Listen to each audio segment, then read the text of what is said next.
Hver Pétur Óskarsson? Já, Hafnfirðingur, alinn upp í Hafnarfirði og var í Viðstaðaskóla, Lækjarskóla, Flensborg, óþekkt barn og erfiður unglingur, fór svo sem skiptinemi til Austurríkis þegar ég var 18 ára, sem var svona reynsla sem að breytti svolítið lífi minni. Ég var hjá fjölskyldu í Tírol í Austurríki, þar sem að ferðaþjónustan var orðin svona alvöru atvinnugrein. Og þau voru með lítið gistiheimili og svona sjálfbæran rekstur. Þau voru með kjúklinga og hænur og kalkúna og beljur og það var mikið slátrað bak við hús og elda fyrir gestina, tínd epli og perur og búin til snafs og svona svolítið sjálfbær ferðaþjónusta sem þau voru með. Og þar svona kviknaði hugmyndin af því að fara í ferðaþjónustu. Það er mörg horn að líta hjá formanni SAF. Nú ertu nýkomin að fundi á Íslandsstofu. Hvað var að gerast? Það var verið að kynna nýjustu afurðina sem er auglýsingaherferð sem á að fara í á Bretlandsmarkaði núna á næstu vikum. Og við erum búin að bíða mjög lengi eftir því að við höfum ekki fengið neitt auglýsingafé í almenna landkynningu á Íslandi síðan 2022. Þannig að þetta er í fyrsta skiptið sem að við erum með budget til að fara með svona af stað. Og það var ákveðið að gera það núna í vetur á Bretlandsmarkaði, enda er hann mjög mikilvægur fyrir okkur yfir vetrartíman. Og það var bara verið að kynna þetta í fyrsta skipti og bara lítur mjög vel út. Einn af lykilþáttum í íslenskri ferðaþjónustu er samkeppnishæfnin. Hvernig er staðan? Erum við að gefa eftir? Já, það má segja það. Meðan að við erum með krónuna svona sterka, þá dregur það úr samkeppnishæfni allra útflutningsgreina á Íslandi.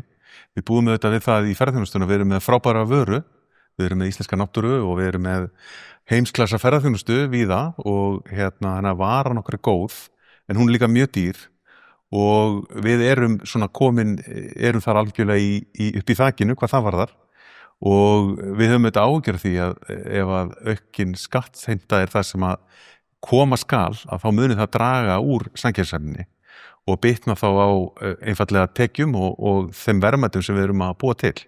Þannig að samkeppnishæfni er eitthvað sem að við þurfum að fókusa á í greininni og stjórnvöld auðvitað líka, vegna þess að þau bera þar mikla ábyrgð á umhverfinu sem við erum að vinna í. Heldur að íslensk stjórnvöld og valdhafar séu búin að gleyma því hvernig ferðaþjónustan kom eins og björgunarbátur í kjölfar efnahagshrunsins? Já, ég held það og ég held að hún sé fyrir mörgum einfallega orðin of sjálfsögð og menn bara treysta því og hún verði hér aldur og ævi og geti mun endalaust skila verðmæti, en hún gerir það auðvitað ekki nema við sinnum henni vel og það sé hlúð að henni og rekstrarumhverfið sé gott. Pétur, formaður SAF, hann er svolítið mikið að ferða á flugi. Já, það má segja það. Þetta kemur svona í bylgjum, en eins og dagurinn í dag, ég byrjaði á að fara í forsætisráðuneytið, þar sem að ég og framkvæmdastjóri Samtaka atvinnulífsins vorum að fara yfir stöðuna í kjaraviðræðum flugumferðarstjóra og Samtaka atvinnulífsins og nú síðan fór ég niður í Borgartún, hitti starfsfólkið, skrifstofunni. Það eru auðvitað ferðaþjónustu dagurinn framundan og ýmislegt í gangi. Hagsmunagæsla fyrir ferðaþjónustuna, hún skiptir mjög miklu máli. Já, það er óhætt að segja það og þetta er stór grein og margir sem starfa við hana og bara miklir hagsmunir í húfi, bæði fyrir greinina og síðan bara fyrir Ísland. Ertu búin að læra allt sem hægt er að læra ferðaþjónustuna eða ertu að læra eitthvað nýtt á hverjum degi? Ég er að læra eitthvað nýtt á hverjum degi og ekki síst í þessu hlutverki mínu sem formaður. Maður hittir mikið af fólki í bransanum og fólk sem er að vinna í stoðkerfinu í kringum greinina og fólk sem er að þjónusta greinina og ég er bara bókstaflega að læra eitthvað á hverjum degi. Það er bara þannig. Þú ert formaður í samtökum ferðaþjónustunnar sem eru 26 ára gömul samtök. Við vorum stofnfélagar í samtökunum á sínum tíma og munum tíman áður en að samtökin urðu til, hversu erfitt það var að koma hagsmunum og svona sín ferðaþjónustunnar að í öllum málum. Þannig að maður hefur upplifað svona hvernig samtökin hafa vaxið og vaxið með greininni og styrkst. Styrkur samtakana líka í öllum þeim hundruðum félagsmanna á öllum stærðum og gerðum land allt. Algjörlega. Það bara ómetanlegt að við eigum land allt alveg bara frábæra félagsmenn sem að líka mikilvægt að vera og heyra í og vera í sambandi við. Það að fylgjast vel með í greininni í gegnum þá. Bæði hringi ég sjálfur og spyr frétta og svo fæ ég líka bara símtöl sem hringja í mig reglulega og bæði til að stappa mig stálinu en líka stundum til að skamma mig sem bara líka gott. Þannig að þetta góður klúbbur að vera í? Alveg geggjaður, frábær. Við erum mættir á Grensásveginn. Pétur, þú fengir að vera ráðherra ferðamáli í 1 sólarhring. Hvað myndirðu gera? Ég held að ég myndi byrja á því að fara niður í fjármálaráðuneyti og setjast þar yfir þá sem að sitja þar með Excel-skjölin og að taka ákvarðanir og koma með hugmyndir hvernig nýja skatta á ferðaþjónustuna. Það mjög auðvelt að sitja við Excel-skjöl og uppreikna einhver hækkuð verð og aukna tekjur á ferðaþjónustuna. En það ekki þannig í raunveruleikanum. Ég myndi vilja fara þangað niður til svona aðeins til þess að raunveruleika tengja þá sem þar sitja. Það auðvitað þannig að svona frá 2016 erum við búin að vera í ferðaþjónustunni að glíma við ýmsar skattahugmyndir sem að margar koma úr fjármálaráðuneytinu. Þannig að ég held að ég myndi byrja þar og svona taka morgunkaffi og jafnvel vera bara alveg til hádegis þar áður en ég færi að sinna svona öðrum málum sem að tengjast ferðaþjónustunni þá meira. Mætti segja að fjármálaráðuneyti væri stundum eins og nýsköpunarráðuneyti vegna þess að það alltaf að koma nýir og nýir skattar. Já, það má segja það og mér finnst í raun svolítil synd þegar ég horfi á kollega mína sem eru í formenn og í svipuðum samtökum og ég á Íslandi þegar ég horfa þá til dæmis í Þýskalandi og Austurríki þar sem ég fylgist mjög vel með. Þar eru samtök eins og okkar að fylgjast mjög mikið og sinna svona framþróun greinarinnar. Það verið að halda ráðstefnur gervigreind og svona takast á við framtíðina. Meðan við erum mjög mikið að glíma svona við mannanna verk. Það fyrir gríðarlega orka hjá samtökum eins og okkar. Bara að taka rökræðina við stjórnmálin nýjustu skatta og gjaldahugmyndir. Það eru svolítil vonbrigði að þurfa að vera þannig á Íslandi.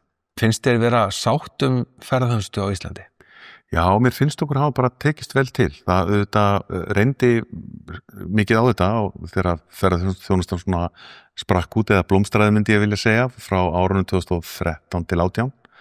En okkur hefur tekist vel til. Það búið að fjárfesta gríðarlega mikið í innviðum og bæta aðstöðu mjög víða land gegnum framkvæmdasjóð ferðamannastaða, landsáætlunum uppbyggingu innviða. Þannig að það búið að laga mjög mikið af þeim vandamáli sem við rákust á og ég hef það á tilfinningun að þjóðin sé með okkur og maður sér það á könnunum sem eru gerðar að almenningur sáttur við ferðaþjónustuna og mun sáttari heldur stundum umræðan svona gefið til kynna. Þannig að ég hef það á tilfinningun að þjóðin sé með okkur í liði.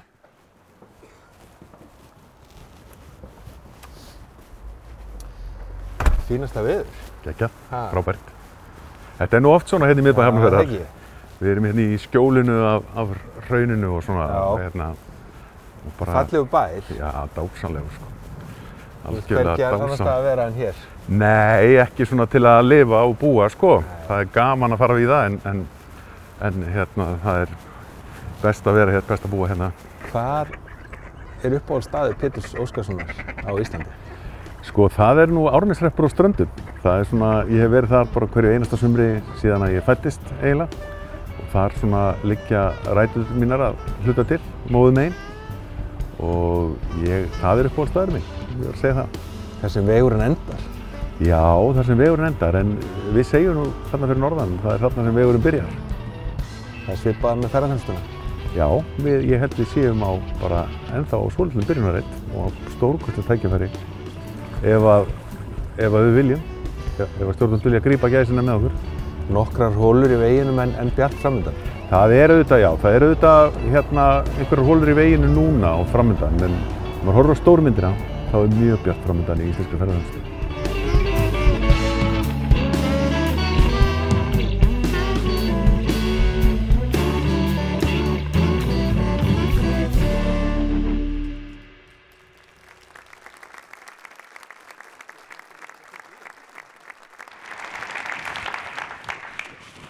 Jæja, verið hjartanlega velkomin á ferðaþjónustudaginn 2025, lykill að bættum lífskjörum. En Diljá Matthíasardóttir heiti ég og hagfræðingur hjá Samtökum ferðaþjónustunnar og verð fundastjóri hérna með ykkur í dag. Það virkilega ánægjulegt að sjá hversu mörg við erum hérna saman komin, enda þétt dagskrá framundan og heldur betur af nægu að taka. En ég held að ég tali fyrir okkur öll sem störfum í greininni þegar ég segi að við höfum einfaldlega verulegar áhyggjur af boðuðum áformum og aðgerðum stjórnvalda og því afar mikilvægt að við séum að eiga þetta samtal hér í dag. En ég ætla ekki að hafa þetta mikið lengra hér í upphafi og mig langar í raun og veru bara að ríða á vaðið og bjóða hjartanlega velkomin upp á svið Kristrúnu Frostadóttur, forsætisráðherra lýðveldisins og Pétur Óskarsson, formann Samtaka ferðaþjónustunnar. Gjörið svo vel. Takk.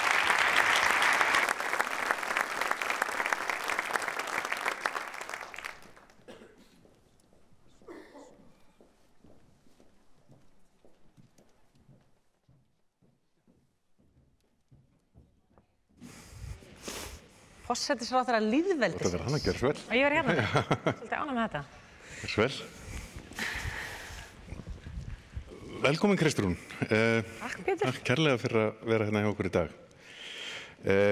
Það sagði mig blaðamaður áðan, spurði mig hérna það hvort ég ætlaði að taka þetta viðtal og ég sagðist nú ekki vera vanur að taka viðtöl og hann sagði já einmitt, þú byrjar á forsætisráðherra. Venjulega að byrja með ná spurningu dagsins á einhverjum prentmiðli, sko. Já, já. Það er leiðin, sko. Ég er ekki búin að vera að gera þetta lengi, þannig að ég er ekki heldur. Nei, akkurat. En við höfum haldið þennan dag, ferðaþjónustudaginn síðan 2016 og þetta er svona dagur sem við hittum stjórnmálin, við í greininni og ræðum þau mál sem svona brenna á okkur og og það er auðvitað núna eins og endranær að við erum alltaf í náttúrulega grein sem er í þróun og vexti búin að vera með einhverju leyti og þannig að það er alltaf eitthvað til þess að takast á við.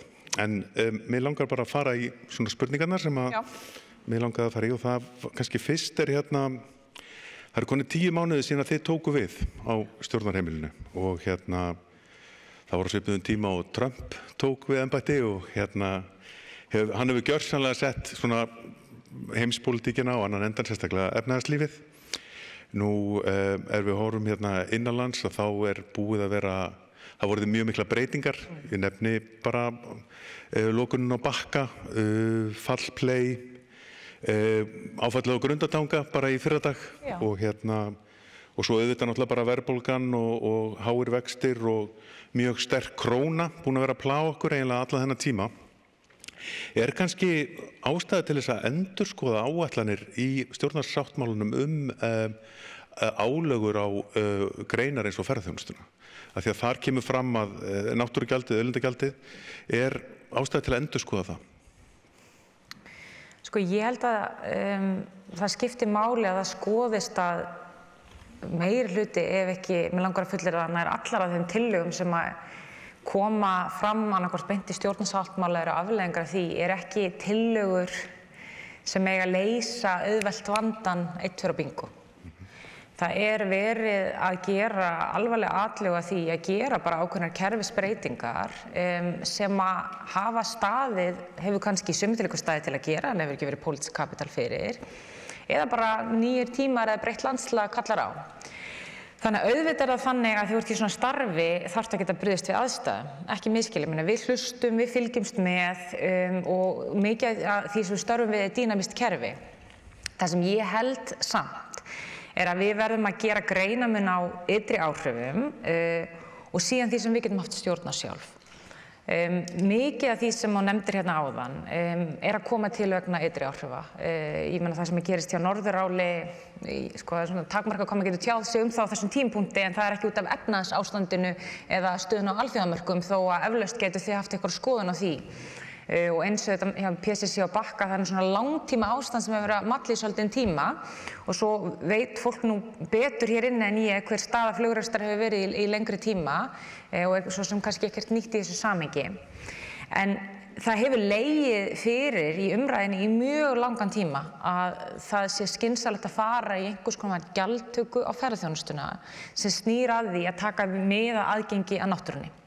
Og ég held að sko, þetta geti verið stórt framfara skref fyrir ferðaþjónustuna sem svona ákveðin leið líka til að auka sátt í samfélaginu þessa hratt vaxandi grein sem þetta hefur dregið úr vexti, ég er fullkomlega meðvituð það. En það benda til dæmis flesta kannanir til þess með ferðamanna að fólk alveg til í að borga aðeins meira fyrir aðgengisömum stöðum ef það fær þjónustu sem hentar í staðinn. Og þá er ég ekki að tala bara sko, göngustíga. Fólk kvartar líka yfir stöðu vegakerfisins, bæði í ferðaþjónustunni og ferðamenn. Fólk kvartar yfir stöðunni í heilbrigðiskerfinu ef það lendir í vanda. Mikið af svona, þeim áskorunum sem við höfum fundið fyrir, ekki bara út af ferðaþjónustunni, en út af svona breyttu atvinnu lífi, að endurspeglast líka í þeirri þjónustu sem við getum staðið undir sem ríki til að hjálpa ferðaþjónustunni og við þurfum að finna ákveðið jafnvægi þarna á. En mig langar að ljúka þessu með að segja að við þurfum bara að komast af stað. Við getum ekki verið svo logandi hrædd við að innleiða svona breytingar, svona gjaldtöku, að það þurfi allt að vera fullkomið. Það er hægt að byrja, það er hægt að aðlaga. Við erum búin að tala þetta síðan 2013 og ég held að við verðum alveg í færum til þess að gera einhverjar breytingar á ef að þörf verður á síðar á svona kerfi. Dæmið það kannski innviðagjaldið á skemmtiferðaskipin. Þið hefðu getað gripið inn í það náttúrulega þegar þið tóku við en gerðu ekki. Nú erum við að súpa segið af því að það var farið þær í gjaldtöku sem að þrátt fyrir viðvaranir, reyndar síðasta ríkisstjórn, var farið í gjaldtöku allt og bratt, ekki gefin frestur, ekki gefin hlustað á hagaðilana þar sem báðum 2 ára fyrirvara á þessu og við erum að auðvitað býta úr nálinni með það. Já, ég meina, ég get alveg sýnt í skilning. Ég get alveg sýnt í skilning að fólki hafi þótt þetta vera brött gjaldtaka. Við erum að koma til móts við það með lækkun núna. Þetta er til umræðin í efnahags- og viðskiptanefnd á þessum tímapunkti. Það er samt þróunin í mörgum af löndunum í kringum okkur að það er verið að líta til þess með hvað hætti ramminn í kringum skemmtiferðaskip er. Þetta hefur náttúrulega verið vaxandi grein og fólk er meðvituð það. Þannig að það er ekki eins og þetta sé algjörlega út úr kúfi ýmislegt sem hefur verið í gangi í löndunum í kringum okkur. En ég átta mig alveg á því hvort að segja með aðdragandann. Ég ger mig fyllilega grein fyrir því, en það er líka stór biti fyrir okkur að taka, að stíga fyllilega tilbaka með svona gjaldtöku. Þetta er ákveðin jafnvægislist.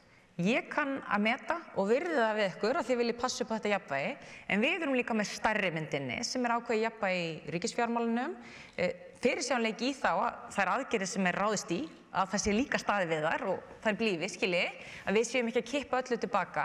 Þannig að þetta er eitthvað jafnvægi sem við þurfum að finna. Já, þar vantaði í raun bara að það væri hlusta á hagaðilana sem voru tilbúnir að greiða en vildu frá 2 ára frest og fengan ekki og sem veldur væntanlega því að ríkissjóður tapar og öllu saman þegar upp var staðið. Þannig að þetta er svona dæmi aðgerð sem að við í ferðaþjónustunni höfum alltaf verið að vara við, að við þurfum alltaf tíma til þess að innleiða allt sem við erum að gera. Við erum að vinna mjög langt fram í tíman og við höfum heyrt líka ykkur í ríkisstjórninni auðvitað að tala um það, að við þurfum fyrirsjáanleika. Já, og ég meina það er vonin okkar núna að ég veit að það er búið að vinna vel með atvinnugreininni þegar kemur að gjaldtökunni núna með, ég veit nú ekki hvað að kalla þetta, það er svo viðkvæm hvort maður kallar þetta passa eða hvað maður á að segja sko, aðgengi að náttúru einhvers konar gjaldi í tengslu við það. Við höfum tekið það til okkar, við gerum okkur alveg grein fyrir því að þið myndu frekar ekki vilja hafa neitt gjald en ég held að það sé engin atvinnugrein til á Íslandi sem að væri til í að borga meira. Ég meina þetta er auðvitað bara stöðug umræða og ég skil það bara mjög vel. Við erum í þessu jafnvægi milli þess að þurfa að stuðla að verðmætasköpun en að sama tíma tryggja það að það sé öruggt að koma til landsins, það sé hægt að sækja þjónustu, það sé hægt að keyra á vegunum, það sé hægt að fá heilbrigðisþjónustu og við erum líka bara skuldbundið því að geta staðið undir þeirri þjónustu en við ætluðum að gefa okkur þessa 12 mánuði í aðdraganda og það verður unnið þannig með ykkur. Í aðdraganda síðustu kosninga þá heyrði maður Samfylkinguna kenna ferðaþjónustunni eitt og annað, vandamál í íslensku samfélagi, meðal annars verðbólguna, hækkun húsnæðisverðs, álag á innviði og maður heyrði talað um þetta á kosningafundum og flokkurinn bauð upp á þá einföldu lausn að koma böndum á ferðaþjónustuna. Og okkur fannst þetta ósanngjarnt enda á árunum 2013 til 2018 þá óx greinin mjög mikið en þá voru vextir Seðlabankans bara nokkurn veginn við þeirra markmið og það var ekki húsnæðisskortur og greinin hefur síðan ekki vaxið frá 2018 þannig að neinu marki, þannig að okkur fannst þetta skrítinn málflutningur og mig langar að spyrja, þið ennþá í þeim gír að vera að reyna að koma böndum á ferðaþjónustuna? Sko, mér finnst þykir auðvitað leiðilegt að það var upplifun fólks að þetta væri allt saman, í fyrsta lagi það væri allt umhverfis á Íslandi og í öðru lagi að það væri allt saman ferðaþjónustan að kenna. Það auðvitað ekki þannig. Ég held hins vegar að ferðaþjónustan þurfi að vera tilbúin til að taka þátt í samtali það að það hafa átt sér stórkostlegar breytingar á Íslandi undanfarinn áratug. Hluta til út af ferðaþjónustu, hluta til út af afleiddum áhrifum á ferðaþjónustu og hluta til út af öðrum hlutum. Við stöndum frammi fyrir því að við erum með orðin mjög fjölbreyttan basa fólki sem býr hér. Á innan við 7 til 8 árum fórum við úr því að það bil 8% af þjóðinni var af erlendum uppruna í 18%. Við vorum nú bara síðast í ríkisstjórn í morgun að ræða þá risastóra áskorun sem íslenskt samfélag stendur frammi fyrir út af íslensku kunnáttu innflytjenda í landinu. Þannig að það hefur verið svo mikil fjölgun innflytjenda á landi á skömmum tíma að íslensk stjórnvöld og menntakerfi hafa ekki ráði við það að koma fólki betur inn í kerfið. Við erum að eiga við alls konar áskoranir út af breyttri mynd hér heima. Auðvitað hefur það ekki allt að gera með ferðaþjónustuna. Alls ekki. En það eru hins vegar upplifun fólks og tilfinning sem fylgir því að stórar atvinnugreinar, hvort sem að sé ferðaþjónusta eða uppbyggingargreinar aðrar, afleiddar greinar, hafa breytt myndinni hér heima. Og ekki gleyma opinbera geiranum, við verið næstu jafn stór síðustu 7 ár og Já, og ég meina það má alveg horfa til þess, en ég hef líka alveg verið hreinskilin með það, Pétur, að það eru ákveðnir hlutir sem við verðum að gera, minnst að svona félagslega krafum að við gerum. Fólk vill vera ferðaþjónustu, það gerir kröfum að foreldrar sinni komist inn á hjúkrunarheimili, það gerir kröfum að börnin sinni komist í leikskóla. Við þurfum að sinna ákveðnum störfum sem eru mannaflsfrekar. Síðan höfum við verið að vaxa mikið í ákveðnum greinum sem hefur verið rosalegur kostur af. Það efast enginn verðmætin sem eru í ferðaþjónustunni. En þegar það verður svona mikill vöxtur, þá hefur það afleiðingar líka yfir lengri tíma og ég held að ferðaþjónustan ætti bara að taka með virkum og uppbyggilum þátti í þeirri umræðu. Af því í lok dags þá snýst þetta ekki að loka neitt, þetta snýst ekki að skrúa allt niður, þetta snýst takt, þetta snýst hversu hratt þú ferð af stað og greinin mun alltaf njóta góðs af því að við náum ákveðnu jafnvægi í umhverfið í kringum greinina. Þannig að auðvitað þykir mér mjög leiðilegt að við upplifum fólk sér að þetta sé einhverjum einum að kenna. Ég ætla hins vegar að segja það að sem forsætisráðherra í ríkisstjórn sem ber ábyrgð á öllu kerfinu sem þarf að þjónusta fólk sem flytur hingað til lands eða vinnur í öllum þessum kerfum, þá þurfum við bara með uppbyggilegum hætti að ræða hvernig kerfið fúnkera saman og ég held að það sé mjög bjart framundan hjá ferðaþjónustunni vegna þess að hún að komast á og hefur tækifæri til að komast á þroskastig þar sem eins og þegar við svo mikið talaðum, það meiri lögð áhersla á gæði, á því að auka framleiðni í greininni, að dýpka hana, frekar en að vera í miklum vexti og ég held að það sé bara mörg tækifæri til í því. Ég vona að þú missir ekki af fyrirlesturinn hans Konráðs á eftir einmitt verðmætasköpun í ferðaþjónustunni. Ég ætla að sjá hann í upptöku. Algjörlega frábær. Hún fer inn í kvöldefnið mitt. Örstutt atvinnustefnuna. Það kom okkur í ferðaþjónustunni svolítið spánst fyrir sjónir þegar að var í raun tilkynnt að nú væri nauðsynlegt að búa til nýja atvinnustefnu meðal annars fyrir ferðaþjónustuna. Við höfum undanfarin ár svona tæplega 200 manns í greininni tekið þátt í þróun ferðamálastefnu fyrir Ísland og aðgerðaráætlunar sem var samþykkt af Alþingi 2024 og án þess að það væri einhverjar athugasemdir gerðar við hana. Það var mjög ánægilegt þegar það var líka tilkynnt síðustu áramót, í kringum síðustu áramót að þið myndi gera hana að ykkar, þessa aðgerðaráætlun.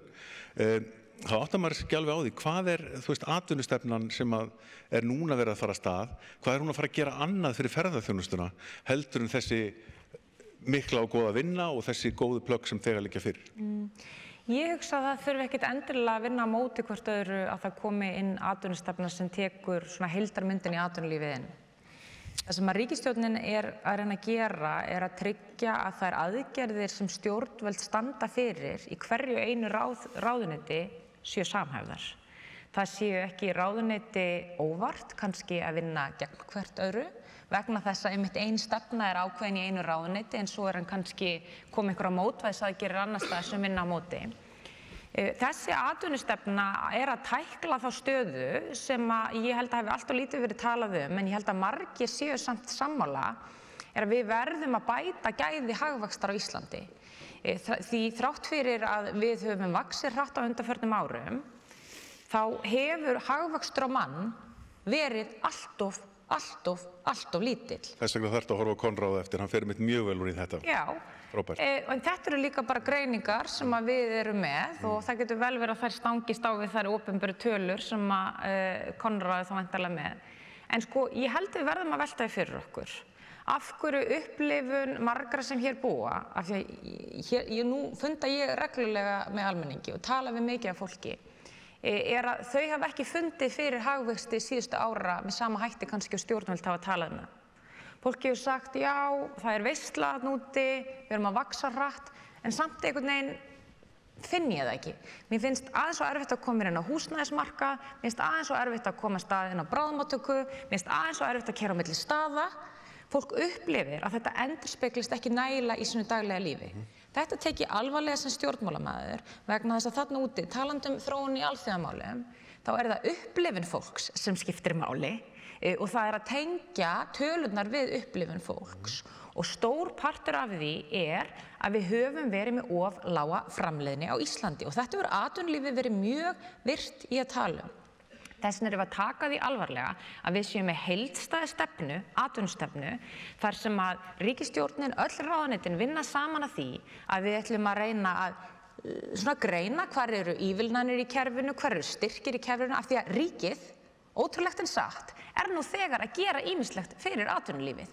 En stundum hefur það dottið inn svona svolítið ad hoc og þá hlutir að vinna á móti hvert öðru.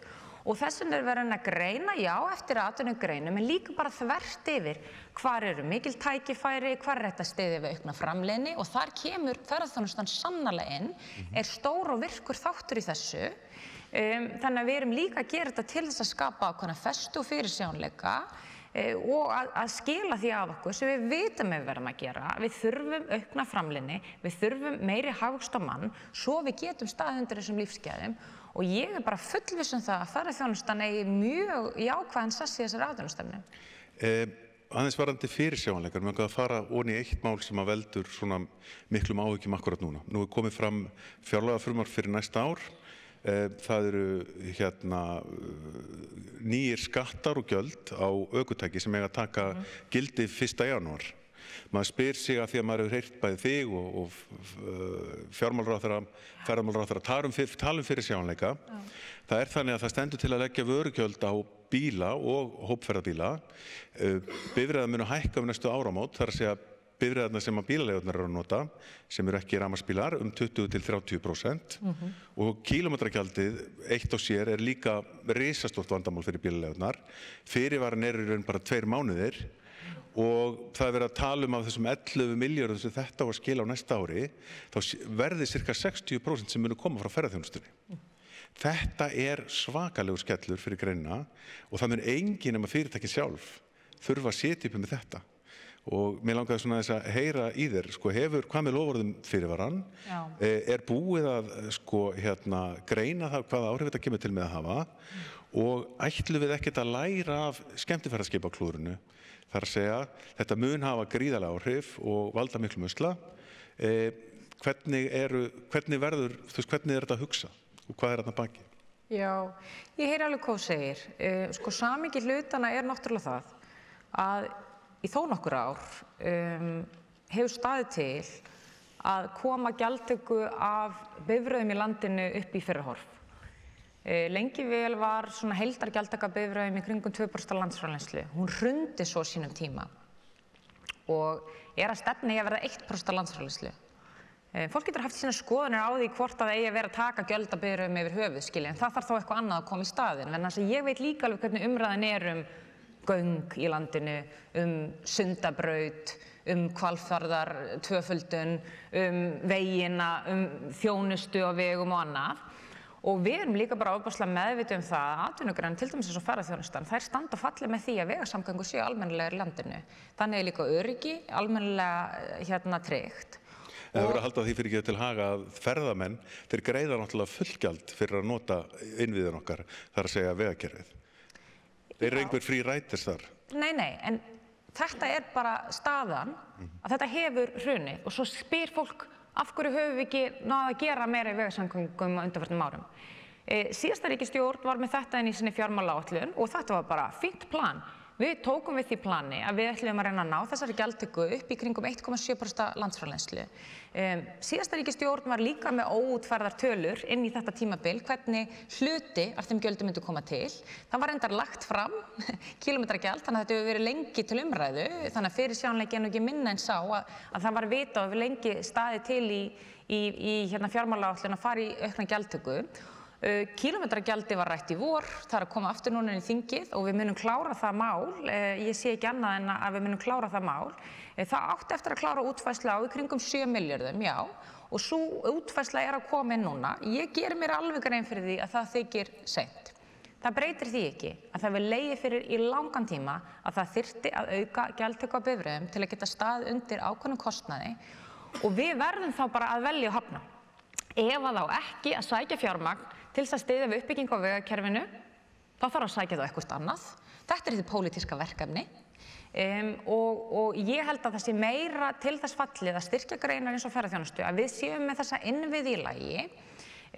Það er líka þannig, Pétur, að það er þetta skipti yfir í rafmagnsbíla.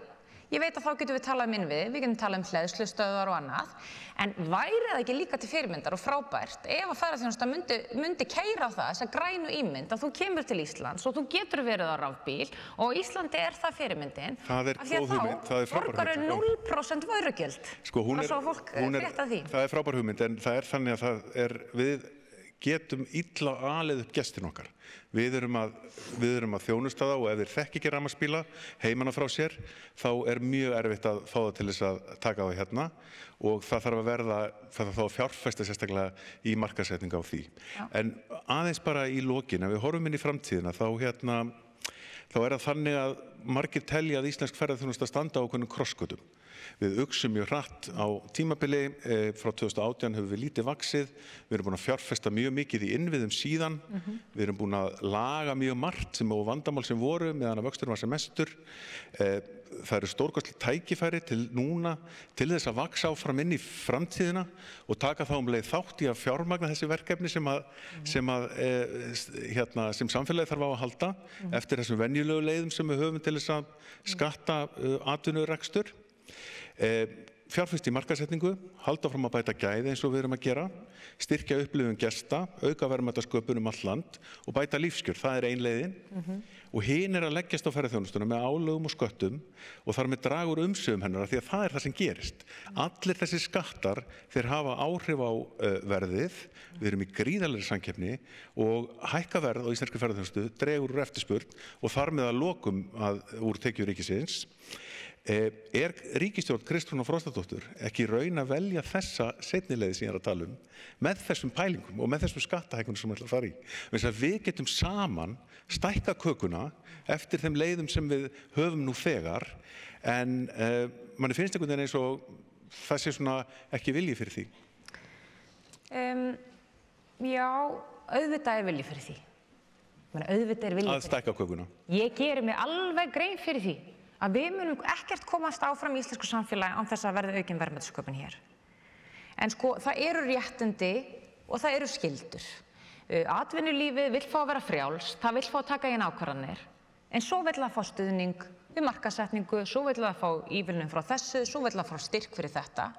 Og við erum meira til í að hjálpa hlutunum úr vör, en það er ekkert óeðlilegt að þegar að grein er orðin stór og hún hefur þroskast, þá gerir fólk meiri kröfur til hennar og ég held að ferðaþjónustan sé líka bara farin að finna fyrir því að þegar maður er komin úr nýsköpunarhamnum, þó að séu auðvitað mörg fyrirtæki sem eru þar, þá bara fer fólk að hafa meiri skoðanir á því Og það ekkert óeðlilegt við að stjórnvöld hafi skoðun á því að atvinnugreinar sem eru svona svolítið alltumlykjandi í íslensku samfélagi gera það að verkum að fólk finnur svolítið fyrir því í daglegu lífi vegna þess að til þess að veita ferðaþjónustu þá þarftu að koma með fólk til landsins, þetta ekki bara vara sem flyst úr landi, þú þarft að búa með ferðamönnum, þú þarft að gera þá kröfu til þeirra sem hér búa að þeir séu sáttir með stöðuna eins og hann vegna þess að þetta gerist ekki fjarri. Eitt sem hefur ekki vaxið með greininni í raun málefnasvið greinarinnar hjá stjórnvöldum. Já. Við erum ennþá með allt og litla peninga í rannsóknir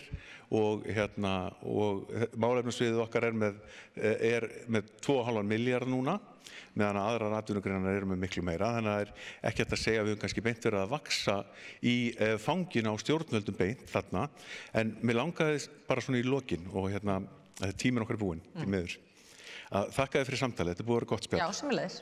Við metum það mikils að þú sem forsætisráðherra hafi komið til okkar í dag og mér langaði svona bara að gefa þér eina mínútu. Hérna eru 300 manns úr íslenskri ferðaþjónustu. Þetta er raun hreyfiaflið í greininni. Ef þú vilt svona bara segja eitthvað að lokum.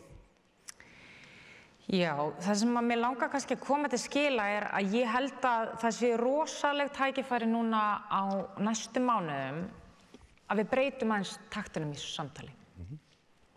Að við förum í sameiginlega framþróun frekar en svona þennan varnarham sem svolítið hefur verið til staðar. Ég skil hann mjög eðlilegur, en það eru allir í sama liði hérna. Ég reyna að tryggja ákveðið jafnvægi í íslensku efnahagslífi og tryggja stöðugleika þar með í ferðaþjónustunni.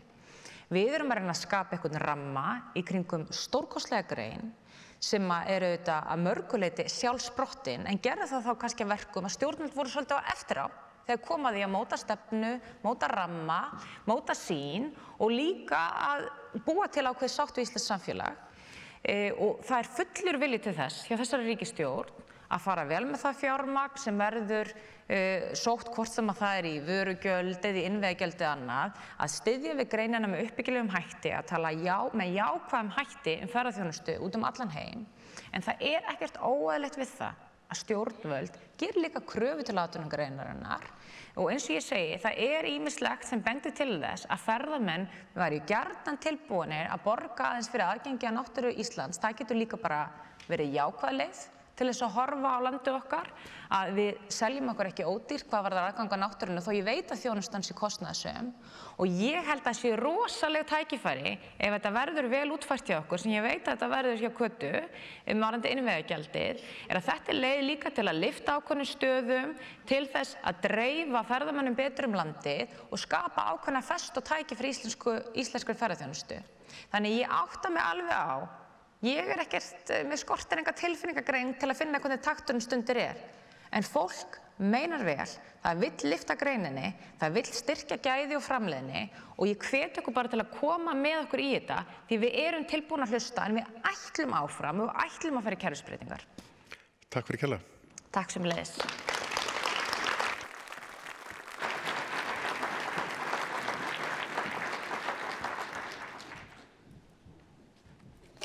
Kærar þakkir fyrir þetta Kristrún og Pétur. Þetta var mjög áhugavert samtal en eins og ég sagði hér í upphafi að þá vissulega á mörgu að taka og mörg álitamál uppi. En til þess að fara aðeins meira á dýptina næstur á svið Konráð Guðjónsson, hagfræðingur, stofnandi og eigandi Context EHF. En hann mun fara yfir stöðuna, samkeppnishæfni ferðaþjónustunnar, framleiðni og tækifærin í aukinni framleiðni. Gjörðu svo vel, Konráð.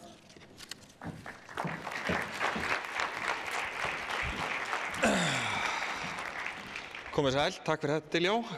Gaman að fá að vera með ykkur inn í dag. Ég ætla að vona að Kristrún forsætisráðherra sofni ekki á meðan hún fer yfir þessa kynningu í kvöld því að það mikið af tölum, mikið af upplýsingum en þetta verður allt saman birt á vettvangi SAF og mögulega hjá mér sjálfum einhver tímann á næstu dögum. Fyrir hagfræðing þá það náttúrulega eins og einhver draumur að fá að tala framleiðni því að þetta hugtak sem okkur mjög annt en fáir kannski velta fyrir sig daglega og eins og ég ætla að nefna aðeins að þá svona skilningur á okkar á því hvernig hún þróast og hvað felst í henni hann misjafn en það að hluta til að því að það svolítið erfitt að aðgreina hvaða kraftar eru að verki og náttúrulega fyrst og fremst mikilvægt að ræða framleiðni fyrir þá einföldu ástæðu. Þetta grundvöllur nútíma lífsgæða að framleiðnin sé mikil. Þetta það sem skilur að fátæk ríki og rík ríki. Nú, ég ætla að fara yfir þetta í þrennu lagi. Það fyrsta lagi að fara yfir framleiðnina, hvernig hún hefur verið að þróast í ferðaþjónustunni. Aðeins að tala tækifærin sem við höfum til þess að auka framleiðni í ferðaþjónustunni, sem að tengist á inn í samkeppnishæfnina, hvernig greinin samkeppnishæf til þess að grípa þau tækifæri. Og svo lokum aðeins að koma með smá vangaveltir hver rétta leiðin fram veginn. Nú til að byrja með, hvað framleiðni? Það ekki alltaf allir sem átta sig á því. Ég til dæmis rek mig mjög oft á það að bara hinn almenni leikmaður, hann ruglar saman framleiðni annars vegar og svo framlegð. Þetta ekki í sömu hugtökin. Framleiðni í raun og veru bara hversu mikið af verðmætum við sköpum á hverja vinnustund. Svona hinn einfaldi mælikvarði á framleiðni sem oftast notaður. Það sem við lendum eins og mjög oft í vanda þegar við erum að bera saman framleiðni atvinnugreina að það mjög mikilvægur þáttur í framleiðslu fyrirtækja sem fjármagn og þau mjög misfjármagnsþungar. Þannig að hvernig tekur maður tillit til fjárfestinga? Það sem mjög ólíkt milli atvinnugreina náttúrulega hversu mikið fjármagn þú þarft í reksturinn versus vinnustundir. Og hérna sjáum við að það mjög skýrt samband milli þess að eftir því sem hlutfall fjármagns hærra, þá náttúrulega mælist framleiðin á hverja vinnustund meiri, segir sig sjálft. Fasteignaviðskipti þar á toppnum. Það framleiðinasta atvinnugrein á Íslandi. Og þú veist, það endilega betra að greinar sem þarna uppi sé einhvern veginn þjóðhagslega hagkvæmari? Nei, það ekki svarið því að fjármagni þarf líka að vera framleiðið. Það þarf að skila ávöxtun og svo framvegis. Þannig að svona löngsaga stutt, þetta smá flókið. En við getum aðeins áttað okkur á hvernig framleiðnin að þróast af því að hún svona áallega samkvæmt fræðunum að vera tiltölulega seigfljótandi.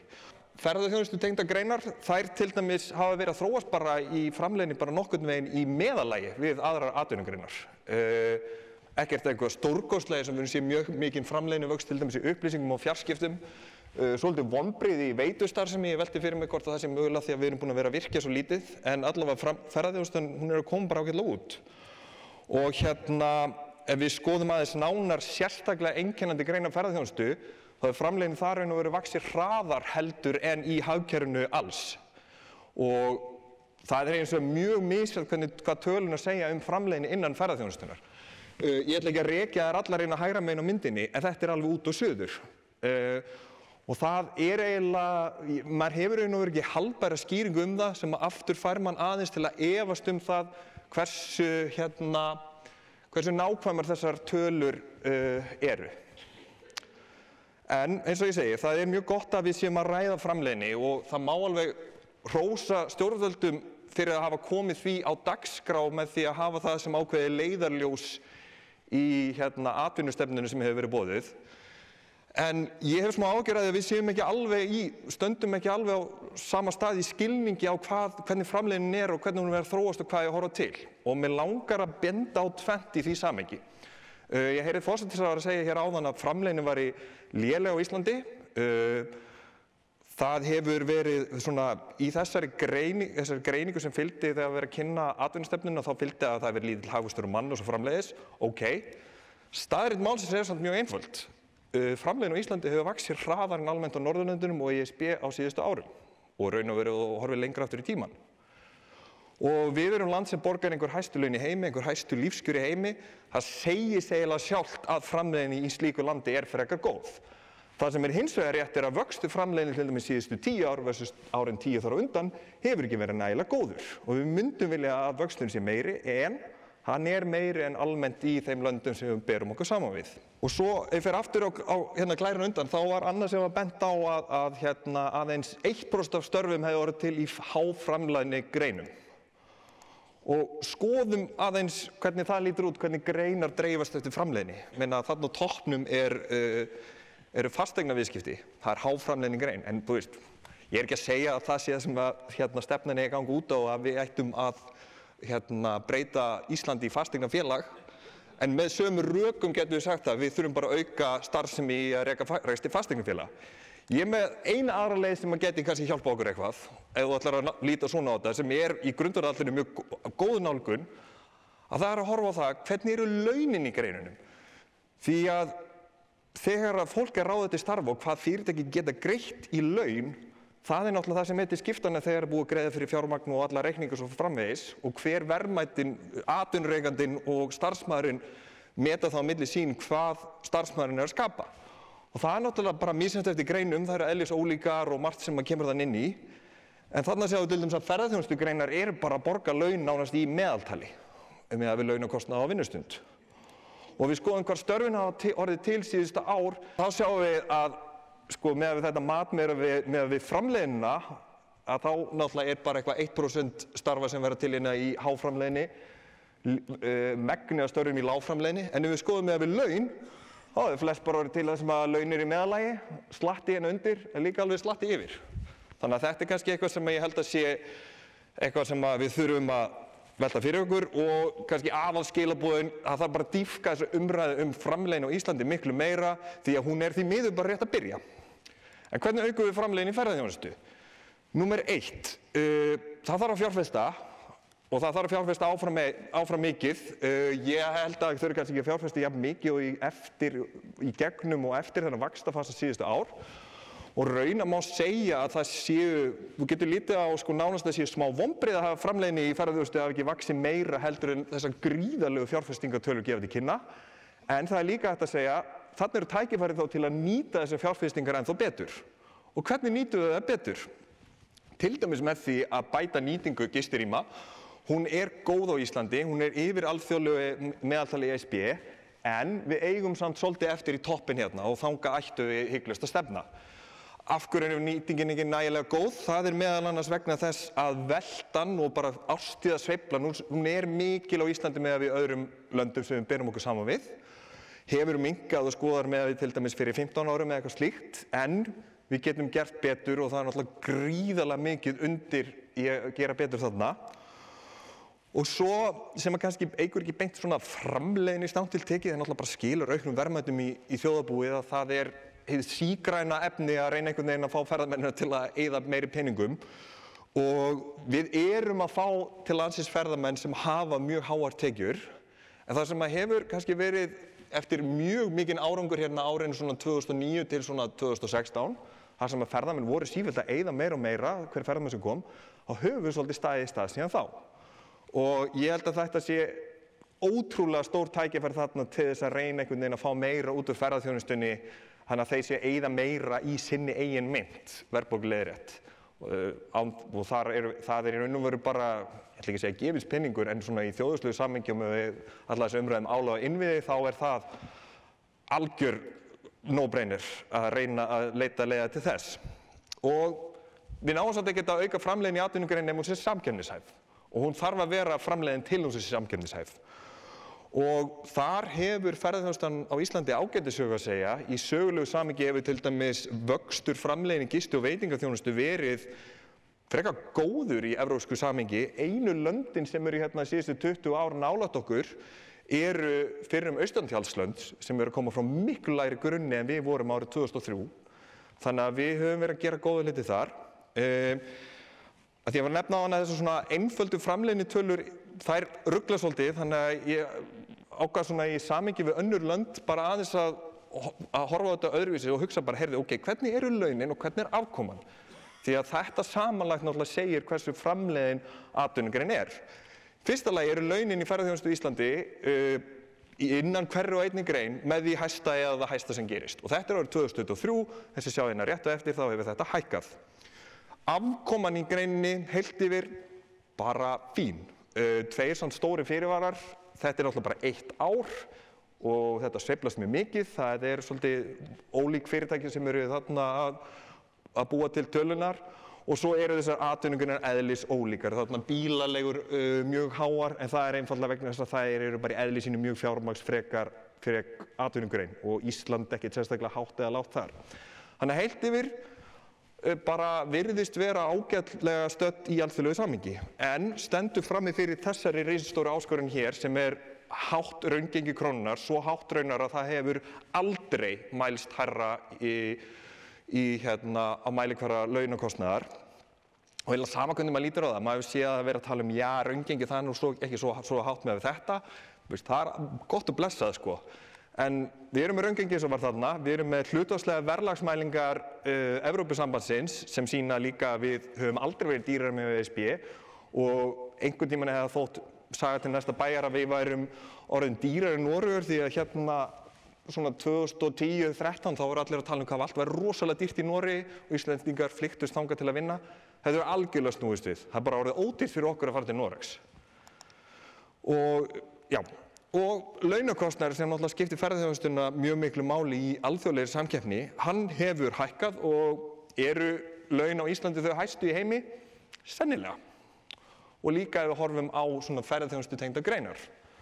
Og ef við kíkjum aðeins nánar á það, þannig að við erum með einhver hæstu laun í heimi, það er líka þannig og þú skoðar greinar þar sem ferðaþjónustan, eða svona breytt skilgreinda greinar þar sem að ferðaþjónustan er mjög þungi í þessar 3 hérna fyrir aftan mig, að þar eru launin í ferðaþjónustu, launin í þessum greinum eru há með við laun sem almennt gengur og gerist í hagkerfinu. Sem bendir þá ennþá meira til þess að ég myndi segja að það sé mjög líklegt að hæstu laun í ferðaþjónustu mögulega í heiminum sé á Íslandi. Sem er gott, í sjálfu sér er það gott, við viljum að atvinnugreinar á Íslandi geti greitt há laun, spurningin er bara hvort að atvinnugreinin geti staðið undir því. Og hvað þýðir þetta háa raungengi? Fræðin eru skýr, þýða bara fræðilega séð þú fær færri ferðamenn, þeir eyða minna vegna þess að þeir eru ekki með tekjur í krónum, þeir eru bara með tekjur í erlendri mynt og sjá allt hækka, þannig að þeir einhvern veginn aðlaga sig til þess með því að stytta ferðir. Og innlend fyrirtæki verða bara það verður bara erfiðara fyrir þau að keppa á alþjóðlegu markaði. Og það eru rannsóknir sem að styðja þetta. Hérna er rannsókn frá 2023 sem segir að 10% sterkari gengi leiði til 1% færri ferðamanna. Ég myndi setja mjög stór vikmörk á hver áhrifin af því eru. Og svo þarna frá 2017 sérstaklega Íslanda sem að vera að tala að ferðamenn þeir bregðast við hækkandi kostnaði með því að stytta ferðalög. En þá er kannski að lokum spurningin hvernig tökum við þetta áfram og hér náttúrulega er skattlagning heldur betur í deiglunni. Pétur og Kristján fóru mjög vel yfir það þannig að ég get ekki annað en komið smá take á skattlagninguna því að það í svona opinberri stefnumótuninni hefur verið rosalega þungt í umræðum ferðaþjónustu mjög langt skeið. Og við erum náttúrulega með þessa hækkun og vörugjald á ökutæki og hún leggst náttúrulega mjög þungt á bílaleigunar af því að eftirspurn ferðamanna eftir rafbílum hún er einfaldlega hverfandi eins og kom fram hérna áðan. Það er verið að fara að innleiða kílómetragjald sem er búið að standa til lengri en alltaf verið að fresta og það náttúrulega ferðamenn þeir keyra marga kílómetra eða greiði einhvern veginn fyrir notkunina og svoleiðis en náttúrulega tvöfalt flækjustig að það þarf einhvern veginn að ákveða hvernig þetta er reiknað og svo þurfa einhvern veginn bílaleigunar að innleiða þetta sem ég veit ekki alveg hvernig það er að gera. Innviðagjald á skemmtiferðaskip stendur til að lækka en eins og kom líka fram áðan að þá er skaðinn að því að einhverju leyti skeður. Og svo er núna búið að boða innviða- og náttúrugjald, lítið að segja það, en kannski svona til þess að veita smá innblásturinn í þá vinnu, þá langar mig að benda þessa skemmtilegu skýrslu hérna frá Evrópusambandinu frá 2017, þeim ágæta félagsskap, sem að fjallar með mjög ítarlegum og samfærandi hætti áhrif skatta og samkeppnishæfni ferðaþjónustu í ESB og það er margt þarna gott og í svona niðurstöðunum þá eru svona 5 atriði sem er þessi verið að draga fram. Fyrsta lagi, það eru bara ágætt rök fyrir því að ferðaþjónusta greiði skatta. Auðvitað. Það er eðlilegt að atvinnugreinar greiði skatta og ferðaþjónusta greiði skatta eins og hver önnur. Það sem er samt vandamál við ferðaþjónustunum er mjög verðnæm sem atvinnugrein með aðrar. Þannig að áhrif skattabreytinga á ferðaþjónustu eru meiri heldur en almennt að breyta sköttum á aðra atvinnugreinar. Beiting almennar skatta, hún er sérstaklega óheippileg í stefnumótun í kringum ferðaþjónustu. Það stendur ekki til svo ég viti, þannig að það er jákvætt. Og þá líka ágætt að minnast á það, því að þetta er náttúrulega oft verið rætt að það bara er ekki réttast að ferðaþjónustan fari upp í hærra þrep í virðisaukaskatti. Já, þá væri við 1 af 2 ríkjum held ég í Evrópu sem að gera það. Þarna 2017 voru held ég Slóvakía og Danmörk þau einu sem voru ekki með lækkaðan virðisaukaskatt á ferðaþjónustugreinar. Og svo síðast atriði sem ég held að sé mikilvægt og mér finnst allavega mjög, setjum alla einhvern veginn pólitíkin hliðar heldur bara svona eiginlega common sense, hugsaum bara common sense, mikilvægt að skattabreytingar séu kynntar með góðum fyrirvara og í góðu samráði. Samráðið, við skulum bara segja eins og það náttúrulega verður kannski ekki alltaf þannig að allir verið samráða, en það verður að vera samráð og það sem fyrirvara skiptir náttúrulega gríðarlega miklu máli fyrir alla hlutaðeigandi. Þannig að svona á lokum 5 leiðir sem ég held að séu svona til að hafa í huga áfram og af hverju ósköpunum þannig 5 landsspítalar og af hverju 5 leiðir? Jú, það vegna þess árið 2024 þá voru gjaldeyristekjur ferðaþjónustunnar það sem samsvarar rekstri 5 landsspítala það ár, nánast upp á punkt og prikk. Þannig fyrir hvern landsspítala sem að ferðaþjónustan skilaði gjaldeyri þá var ein svona mjög almenn tillaga. Fyrsta lagi þurfum við að tryggja stöðugt rekstrarumhverfi. Þetta rosalega almennt eðlis en ég held að sé samt einhvern veginn mjög mikilvægt að fólk reyni einhvern veginn alltaf að hafa þetta bak við eyrað. Að þegar að vera að fara að gera einhverja breytingar, að gera eitthvað og hafa bak við eyrað, hvað þýðir það fyrir rekstrarumhverfi í atvinnugreininni. Skynsamlegt skattaumhverfi og hagfellt regluverk sem náttúrulega bara hluti af því að rekstrarumhverfið sé stöðugt. Markviss vinna við að draga áfram úr árstíðasveiflunni og hérna held ég að bara ferðaþjónustan í heild sinni þurfi náttúrulega að bara geti örugglega gert ennþá betur, mögulega með einhvers konar aðstoð stjórnvalda eða eitthvað annað. Áframhaldandi fjárfestingar og nýting tæknilausna, ég held að séu ennþá tækifæri til þess að nýta þessar mikla fjárfestingar sem hafa verið í ferðaþjónustunni betur og svo sem tengist náttúrulega þrjú einhver leyti öflug markaðssetning til að tryggja öfluga eftirspurn. Þannig að ég ætla ekki að hafa þetta lengra, svona kannski til að summera í tvennt. Ferðaþjónustan bara með ágætisframleiðni, hefur verið bara að þróast með nokkuð kröftugum hætti hvað var að framleiðni, en það eru svolítið svona erfiðar áskorunir núna og klárlega samt tækifæri til þess að gera ennþá betur og takast á við þær. Takk fyrir mig.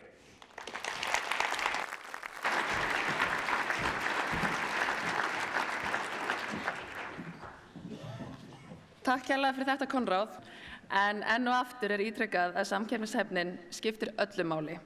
Við höfum öll spil á hendi okkar til að gera enn betur og nýta þá fjárfestingu, innviði og þekkingu sem til staðar eru í auknum mæli til frekari framþróunar.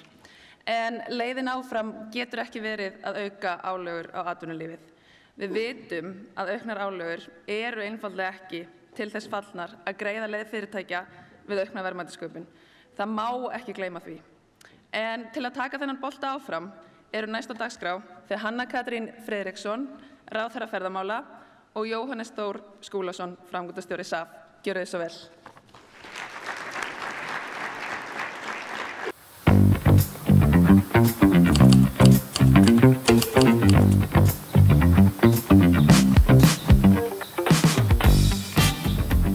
Alþjóðaviðskipti eru lífæð Íslands og ferðaþjónustan stærsta útflutningsstoðin okkar. Það það bil 70% af útflutningsvexti landsins síðustu 15 árin sem má rekja til annars vegar flugs og hins vegar ferðaþjónustu. Þannig að ferðaþjónustan lykillinn að lífskjörum á Íslandi.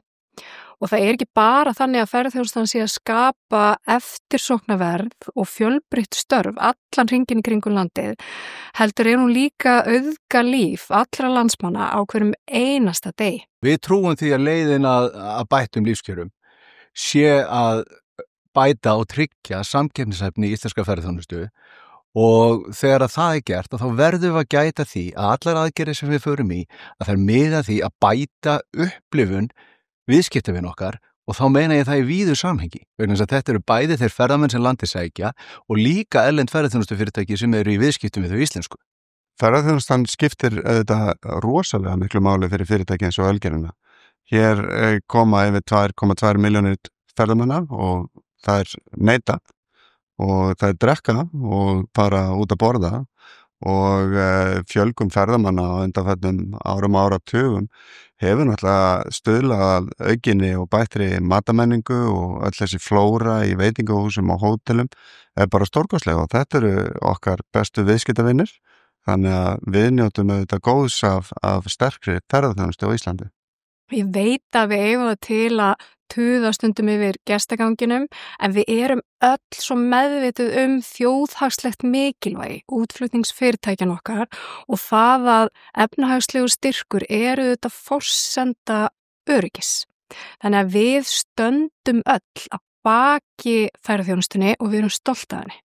Fyrirsjáanleiki gríðarlega mikilvægur í allri ferðaþjónustu og það er vegna þess að öll lagasetning eða reglugerðarsetning sem kemur til með minna en 12 til 18 mánaða fyrirvara endar sem skattlagning á íslenska erlend ferðaþjónustufyrirtæki vegna þess að það er ekki hægt að veita þessu út í verðlagi nema með lengri fyrirvara. Hlutverk stjórnvalda að mínu viti er að fyrst og fremst að vera ekki flækjast fyrir og atvinnulífið þarf fyrirsjáanleika og við þurfum festu og þannig að ég bara hvet stjórnvöld til þess að vera ekki flækjast fyrir.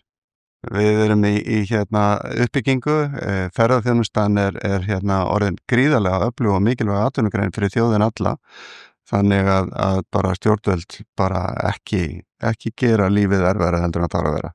Stjórnvöld bera auðvitað fyrst og fremst ábyrgð á því að tryggja það að rekstrar umhverfi íslenskrar ferðaþjónustu sé samkeppnishæft og við verðum að muna það að heimurinn, hann þarf ekki á Íslandi að halda, heldur þurfum við á heiminum að halda. Ef að við búum við fyrirsjáanleika og stjórnvöld greiðarleiðina frekar heldur en að tyrfana, að þá er framtíðin björt og ég vona sannarlega að það verði áframandi vöxtur í ferðaþjónustunni og hún komi til með að þroskast og dýpka og þannig líka bara glæðu við mannlífið hér á Íslandi. Það er líka mikilvægt að halda því til haga að það er ekki einungis upplifun erlendra ferðamanna, heldur líka upplifun erlendra ferðaþjónustu fyrirtækja sem eru í viðskiptum við Ísland sem skiptir verulegu máli. Stjórnvöld ruddu brautina með gistináttaskatti, innviðagjald á skemmtiferðaskip og afnámi tollfrelsis og skemmtiferðaskip sömuleiðis. Í samhengi ferðaþjónustu er þetta fyrirvaralaus gjaldtaka.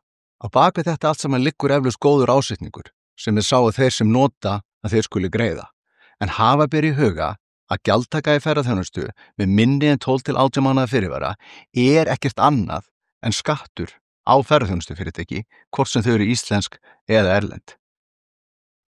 Raunhæft dæmi er fækkun í komu skemmtiferðaskipa til Íslands sem að nú þegar hefur átt sér stað og í því samhengi er það alveg ljóst að sporin hræða. Já, ég vona og trúi að ferðaþjónustan haldi áfram að vaxa og dafna og verði inn af okkar grunnstóðum í hagkerfinu og grundvöllur frekari hagvaxtar á Íslandi og velmeðan. Þrátt fyrir allt að þá er framtíð íslenskar ferðaþjónustu björt. Við sjáum það að það er ennþá eftirspurn eftir ferðum til Íslands, þó svo að það sé að það beri örlítið á því að árstíðasveiflan sé að aukast. Við verðum að hafa það í huga á hverjum degi að þá starfa tugþúsundir Íslendinga við ferðaþjónustu að þjónusta viðskiptavini sem fara glaðir heim. Það sem við biðjum í ferðaþjónustunni er að stjórnvöld og allir sem að þessu koma að þeir vandi til verka og gæti þess að læra af reynslunni og falla ekki í þá gryfju að taka skyndigróða og tekjuöflun fram með vandvirkni og bætta upplifun ferðamanna.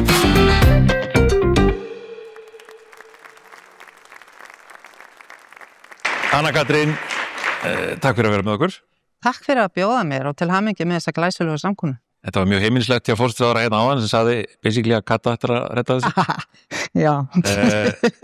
Þú segir sjálf í blaðinu sem er hérna á borðunum, ferðaþjónustundagsblaðinu að tími aðgerða sé runnin upp. Við höfum sannlega tekið eftir því að það stendur til að fara í aðgerðir. Sumar finnst okkur ágættur og aðra kannski ekki að Nú ertu að taka þetta var illa gert og nú ætlum ég bara að kalla því Jóa sko. En ég tók nokkrar hendingar úr þessu blaði. Já. Svona bara upp, óvissa, blikur á lofti, óveður ský með eitthvað sem að fjármálaráðherra nefndi nú á Alþingi fyrir skömmu síðan í ferðaþjónustunni, samkeppnishæfni og stöðuleiki, orðræða greinin á villigötum, markasetning mikilvægt vopn. Við heyrðum hérna rætt áðan margt sem er að koma, við erum að horfa á gríðarlega breytingu á vörugjöldum á bifreiðar, kostnað á bílalegur og hópferðafyrirtæki, við erum að horfa á síðan fyrir það náttúru innviðagjald sem er á þínu borði. Akkurat. Mér langar kannski svolítið að spurja það í svona þessu stóra samhengi, það er mjög margt sem er að skella á greininni núna þegar við tökum þetta saman. Hver er staðan á þessu náttúrugjaldi, kannski númer 1, er skynsamlegt að fara að leggja það á núna? Ætlið að halda ykkur við það og þá í öðru lagi, hvað getur þú sagt okkur það ef það er stefnan? Já, takk fyrir. Mér langar aðeins af því að hér hefur verið rætt vörugjöldin og kílómetragjaldið sem ég átta mig alveg á að heggur í ferðaþjónustuna eins og þetta stendur að minnstakosti einhver tíma vegna þess hver stór hluti bara bílaumferð almennt í ferðaþjónustunni en það samt þannig að þetta ekki sett á ferðaþjónustuna og þetta hlutur sem hefur verið í umræðinu og í bígerð töluvert lengi annars vegar kílómetragjöldin til þess bara að svara því svo að það komi áfram inn tekjur til þess að byggja upp samgöngur í stað olíu- og bensíngjalda og síðan vörugjöldin þar sem að markmiðið og hefur verið lengi að hvetja til hreinorkubíla. Ég meina þetta hinn stóra mynd og mér finnst bara mikilvægt að því sé til haga haldið. Síðan það þetta að innviða á náttúrugjöldin sem eru í bígerð. Það yfirlýst stefna ríkisstjórnarinnar með þessa atvinnugrein sem og aðrar sem nýta náttúruauðlindir að það sé tekið eðlilegt gjald af þeim. Markmiðið með þessu annars vegar að fá fjármuni inn til þess að byggja þessa sömu áfangastaði og aðra til upp og lengra markmið þá að ná smám saman byggja upp fleiri áfangastaði víðsvegar landi til að hjálpa til við þetta markmið heilsársferðaþjónustu og ákveðna dreifingu. Við erum ekki komin þangað. En nú erum við með 200 milljarða í skattsporið. Já. Það ekki nægilegt til þess að nýta í? Nú sjáum við til dæmis að framlögu framkvæmdasjóð ferðamannastaða hafa ekki hækkað raungildi mjög lengi. Nei. Fylgja ekki gamla markmiði gistináttaskattsins um það málefnasvið hjá þér til dæmis hefur ekki hækkað mjög lengi. Alveg rétt. Ekki vandamáli bara að stjórnmálamenn ekki að nýta skattféð frá ferðaþjónustunni í þau verkefni sem sagt að þurfi vegna greinarinnar? Ég meina, þetta alltaf spurning hvernig við nýtum skattfé að sjálfsögðu, en aðeins talandi fjárheimildirna. Það eru þetta fjárheimildir í öðrum ráðuneytum sem varða ferðaþjónustuna beint eins og vegasamgöngur og önnur uppbygging. Heilbrigðisþjónusta, þetta eru allt hlutir nám í ferðaþjónustu. Það eru færri ráðuneyti en fleiri sem að beinlinis eru að vinna fyrir þessa atvinnugrein og það líka það sem var að gera hana svo sérstaka fyrir utan það að vera stærsta atvinnugreinin okkar, svo atvinnugrein sem við sjáum fram á að vonandi vaxi enn frekar, þá þetta líka atvinnugrein sem snertir hvert einasta mannsbarn, beint og óbeint, þannig að þetta einhvern veginn alltumlykjandi og það kemur líka til við hvernig uppbyggingin þarf að eiga sér stað. Og þú spyrir, ekki nægilegt hefðbundi skattspor og þetta eru 200 milljarðar gríðarleg fjárhæð, en við þekkjum líka umræðin í samfélaginu okkar í dag, það vantar innspýtingu, það vantar fjármagn inn í vegasamgöngur, uppbyggingu ferðastaða, það vantar líka fjármagn inn í heilbrigðisþjónustuna okkar sem að reyndar ekki ferðaþjónustu álagið, en ég bara að segja, það þarf pening svo víða, þannig að við þurfum á því að halda að þetta fjármagn komi inn, en mér langar að segja annað, að því þessu umræða og það kom nú fram hérna í umræðin áðan, ég var að reyna að rifja upp hvenar fyrst bara á alvöru umræðu og tilraunum til að setja hérna á svo kallaða náttúrupassa þess að þetta hét þá, það þarna seinni hluta kjörtímabils 2013-16. Síðan hefur gríðarlega margt gerst, sennilega vorum við ekki tilbúin þá. Síðan hefur margt gerst. Eitt af því sem hefur gerst, samhliða vexti ferðaþjónustu, að það hefur verið orðið byggst upp mjög brotakend og handahófskend líkum ég við að segja gjaldtaka á hinum ýmsu stöðum í einkaeigu, sem við höfum lítið að segja, stöðum í eigu sveitarfélaga og stöðum í opinberri eigu í þjóðgörðunum okkar. Þannig að það sem að ég hef verið að gera núna og vinna að safna gögnum vegna þess að það ekki markmiðið að flækja stöðuna heldur frekar einfaldana og ég ætla bara að vera hreinskilin með það þegar ég á samtöl við fulltrúa erlendra ferðamanna, hvort sem það eru samtök, þetta alltaf að tala þegar ég hitti sendiherra erlendra ríkja sem hér eru staddið, þeir verið alltaf að fara að tala ferðaþjónustu. Þá það ekki það að þeim óaði því að fara að greiða fyrir aðgengi að áfangastöðum, vinsælum áfangastöðum. Svo lengi sem það fer í skynsamlega uppbyggingu á ferðaþjónustunni og þessum stöðum og öðru. Þeir eru að bilast yfir þessu flækjustígi og þeir sjáu bara sjálf fréttir af þessu.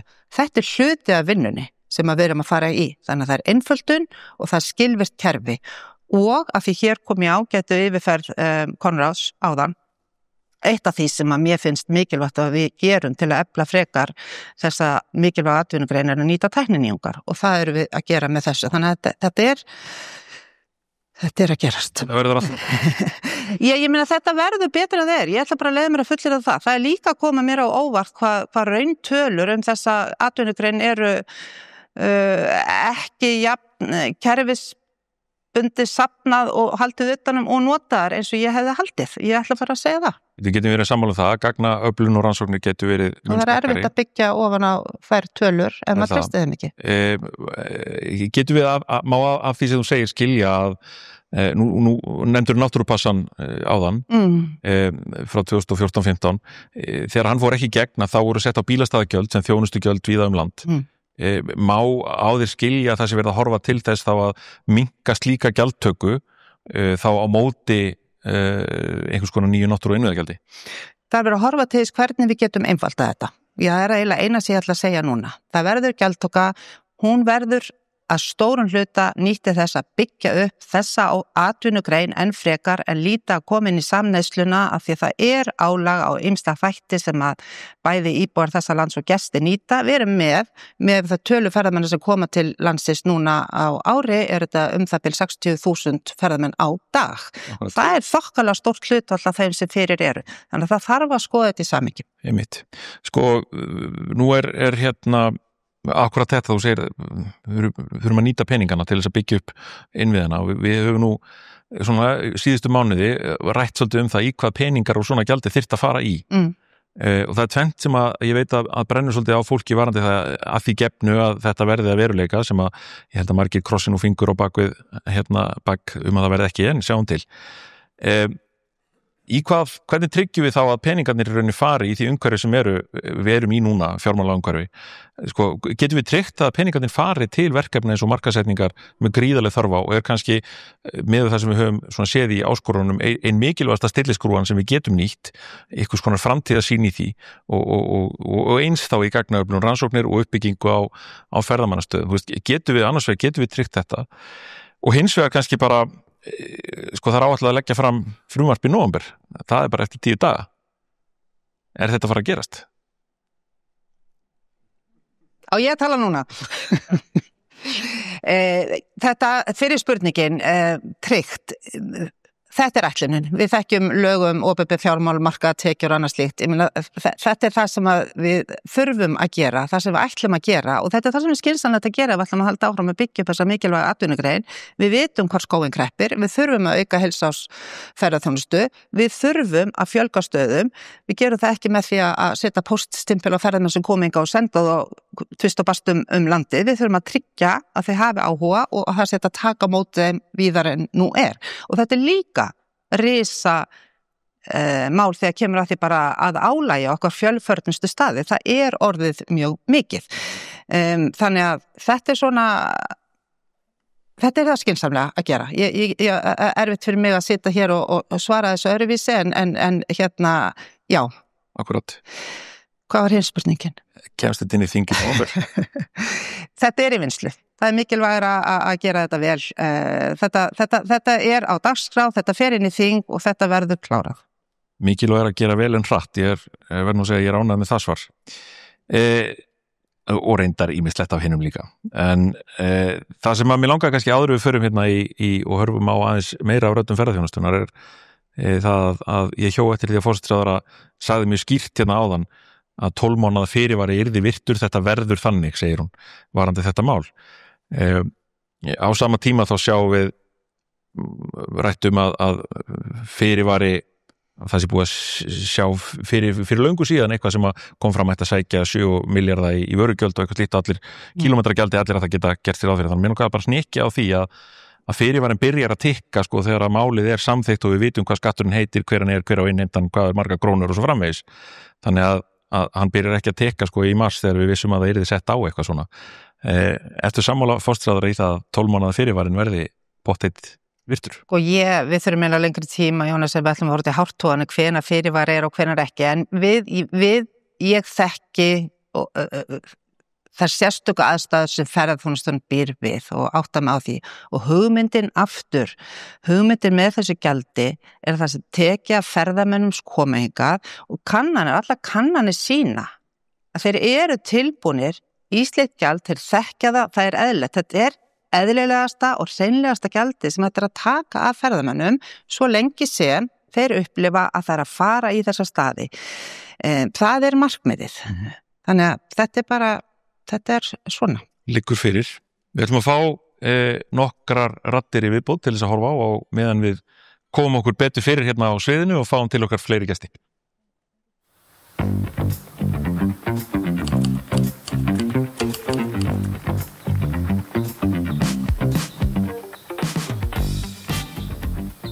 Íslensk ferðaþjónusta skiptir okkur í festi gríðarlega miklu máli.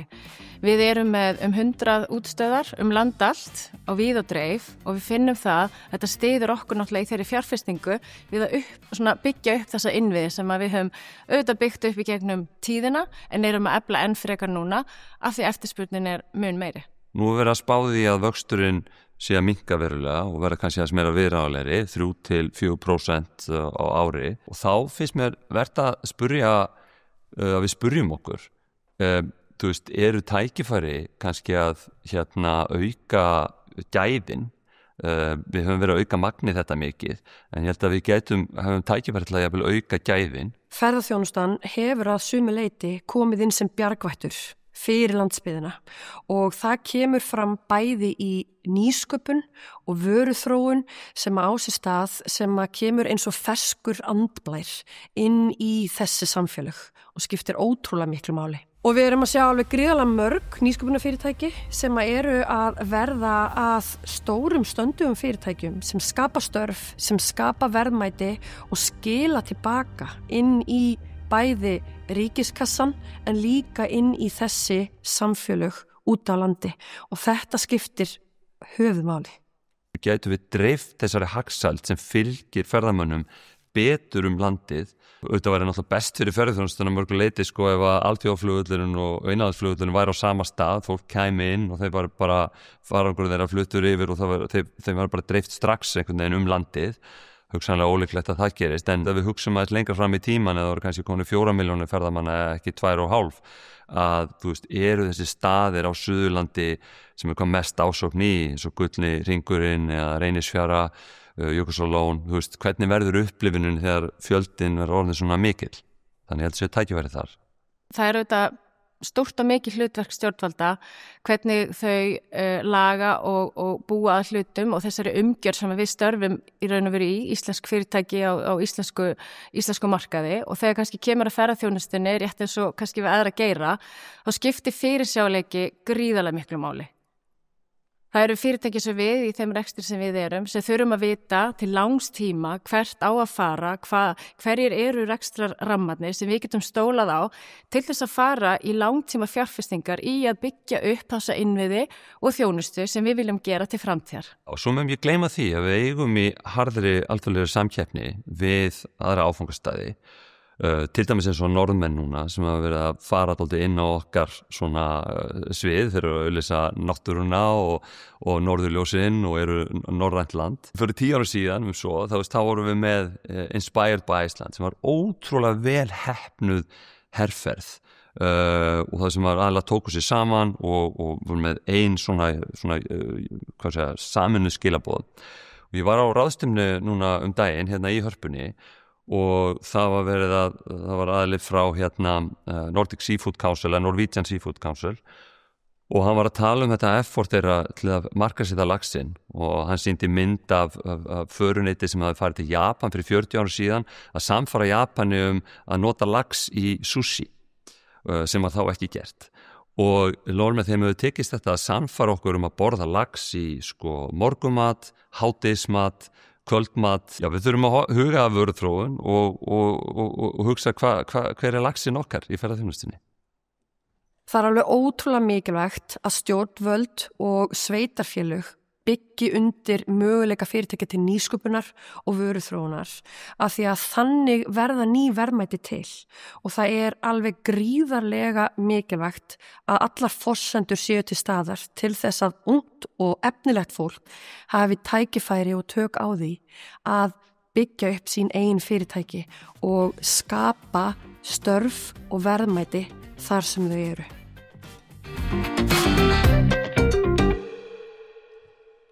Komið sæl. Við bjóðum ykkur velkomin, takk fyrir að vera með okkur. Bogi Nils Bogason, forstjóri Icelandair, Eða Brá Benediktsdóttir, aðstoðar bankastjóri Arion og Ásgeir Baldurs, forstjóri Arctic Adventure. Mér langar að vaða bara beint í stöðuna, Bogi. Þú ert búin að vera tjáðið töluvert bæði flugrestur á landinu, aðstæður hans. Icelandair augljóslega líklega mikilvægasta, ég segi ekki líklega, bara mikilvægasta ferðaþjónustu fyrirtæki landsins, færir okkur ferðamennina og þú hefur verið mjög skýr á því að þú ætlir að snúa rekstrinu við. Hvernig sér þú stöðuna núna og núna inn í næstu mánuði, miðað við það bara hvernig hún er á mörkuðunum, miðað við þessar fyrirhuguðu breytingar á rekstrarumhverfi greinarinnar, hvernig blasir það við þér? Já, inn á næstu mánuði þá er staðan krefendi. Við erum að glíma við, eins og við komum margóft fram hér og allir vita, mjög sterka krónu sem er krefendi fyrir útflutningsgreinarnar, ekki síst ferðaþjónustuna. Og á sama tíma er óróleiki í alþjóðakerfinu okkar og það eru margir sem segja það að sumarið hafi svona gengið betur í ferðaþjónustun heldur en margir áttu von á og það er alveg rétt, en það kom okkur ekkert sérstaklega á óvart hjá Icelandair. Við vorum bara nokkuð sátt við bókunarstöðuna svona fyrir hluta síðasta vetrar, en síðan þegar krónan styrtist tildulega hratt þarna í marsmánuði að á þeim tímapunkti eru mjög margir búin að bóka fyrir sumarið eða ákveða að fara í ferðalag fyrir sumarið, þannig að þetta skilaði sér bara ágætlega. En núna erum við að sjá ákveðnar breytingar á okkar markaði. Við erum að sjá markaðinn til Íslands frá Norður-Ameríku og hann er að veikjast og ég myndi segja að það væri áhyggjuefni fyrir íslenska ferðaþjónustu því að Bandaríkjamenn eru mjög góðir ferðamenn fyrir okkur Íslendinga, en hjá okkur erum við að sjá þá Evrópu koma sterkar inn á móti, þannig að okkar balans er ágætur, en svona meðaltali eru það ekki alveg jafn góðir ferðamenn fyrir íslenska ferðaþjónustu, þannig að það er, myndi ég segja, áhyggjuefni fyrir ferðaþjónustuna í heild sinni. Og síðan er náttúrulega bara þessi glíma við kostnaðinn, hún er náttúrulega bara mjög krefandi í þessum í þessar sterku krónu, eins og Konráð fór inn á áðan að við erum með hæstu laun í heimi og ferðaþjónustan þetta er þjónustu grein, það eru margar hendur sem þarf til þess að sinna okkar gestum og launahækkanir hafa verið svakalar, miklu hærri heldur en í samkynnislöndunum og á þessu laun leggjast tryggingagjald og alls konar launendagjöld og skattar, þannig að það er ekkit svigrúm til frekari skattahækkana hverju nafni sem það nefnast. Það eru nokkuð skýr skilaboð. Eða Brá, tekur undir þetta, nú ert þú að vinna í fjármálakerfinu og sérð bæði reksturinn og fyrirtækjunum svona frá þeim sjónarhóli en ekki síður að fylgjast með fjárfestingamörkuðunum og svona efnahagslífinu í heild. Hvernig blasir þetta við ykkur?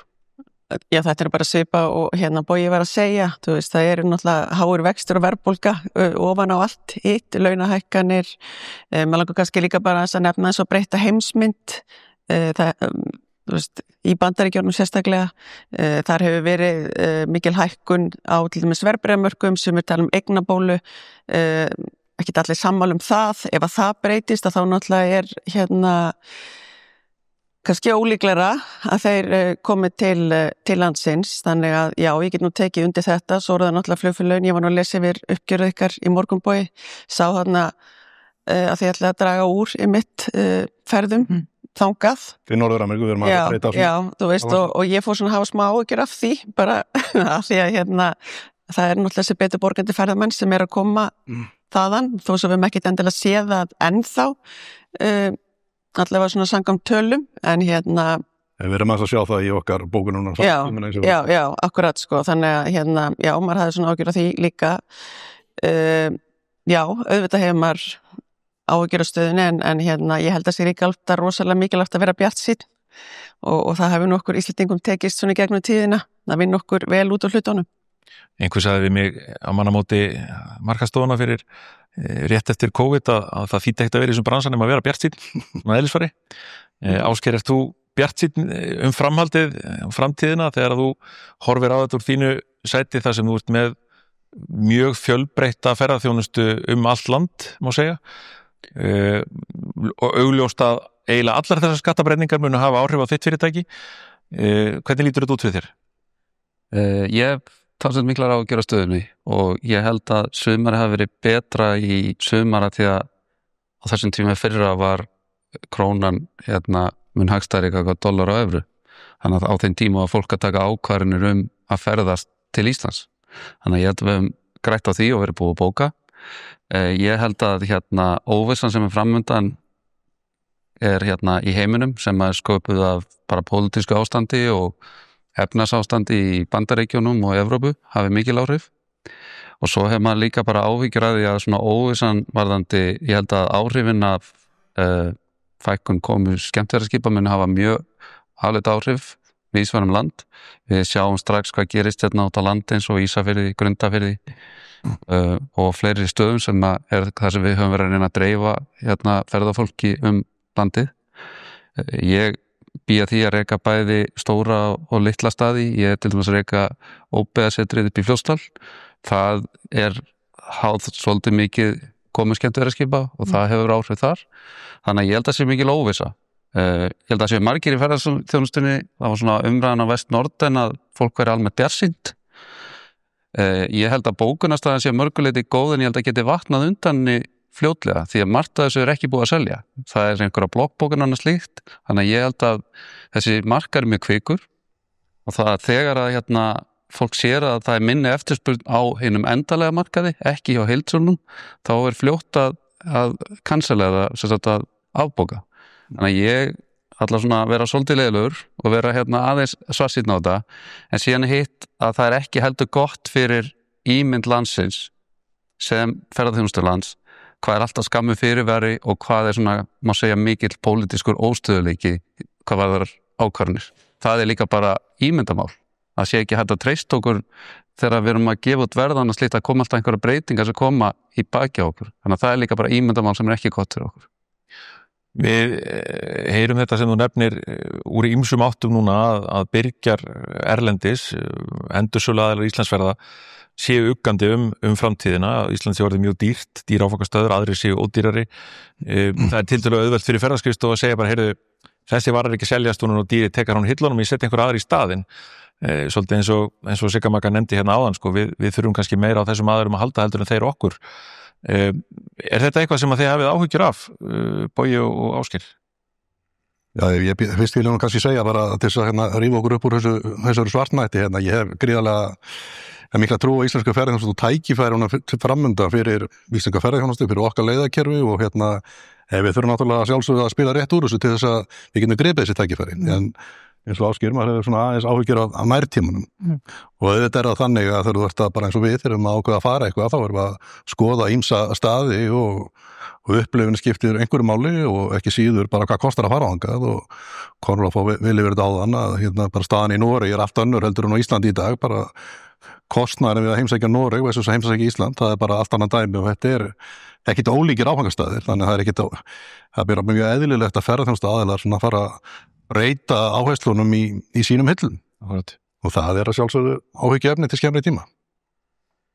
Já, ég tek alveg undir þetta og ég ætla nú ekki að fara að drepa stemmingun eða að vera svona rosalega svartur en það sem að ég held að ef við horfum samanbyrju Noreg og við erum kannski svolítið einblín á hann að Ísland að mínu viti miklu betri ferðamannastaður heldur Norður-Norður, hefur miklu fleira að bjóða og bara mörgum skörum ofar sem í gæðum og upplifum. Vissulega margir hlutir sem þau gera vel, en þegar að verðmunin orðin svona mikil, þá hefur þetta áhrif og ástæðan fyrir því að Norður-Norður hefur byggt svona hratt upp bara hversu ódýr áfangastaðurinn verið, svolítið eins og við byrjum eftir 2010 að þannig byggst þetta upp. Þannig að það þannig að ég hef mikla trú á íslenski ferðaþjónustu, ég held við komumst í gegnum þetta, ég held að þurfum ekki mikið til að skapa góðar aðstæður og við getum alveg verið verðlagt okkur hærra en við getum ekki verðlagt okkur endalaust hærra, það svolítið málið.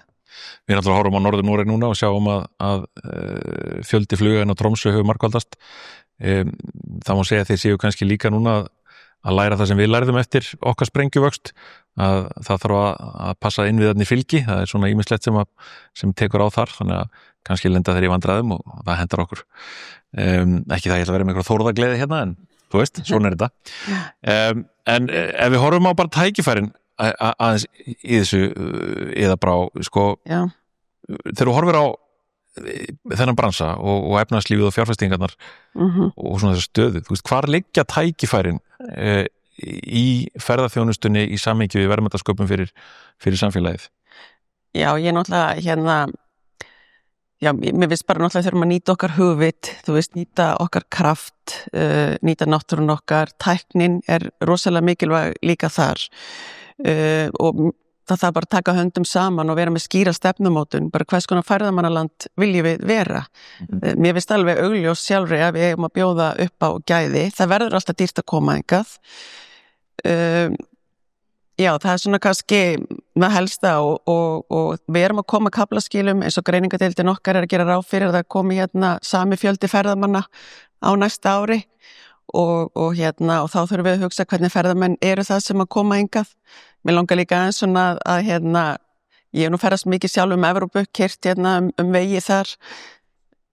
Mér finnst bara ekkert mál að borga þessa vegatólla í þeim löndum sem ég greiði ekki skatta í. Þú veist, og keyra á öruggum og góðum vegum í staðinn. Þannig að ég er kannski svona devil's advocate í þessu pallborði en sko ég held að við séum að hræðast þetta mögulega of mikið. En það er líka kannski mikilvægt að bera okkur saman við önnur lönd, þú veist, að vera, hver er skattlagningin þar, þú veist, hvernig, og vera ekki hærri endilega en þau. Þannig að, já, en ég er svona eðlisvari bjartsýn og ég held að við komum okkur út úr þessu og gerum það vel. Hanna Katrín, þér best liðstyrkur úr miðjupartborðinu, mjög óvænt.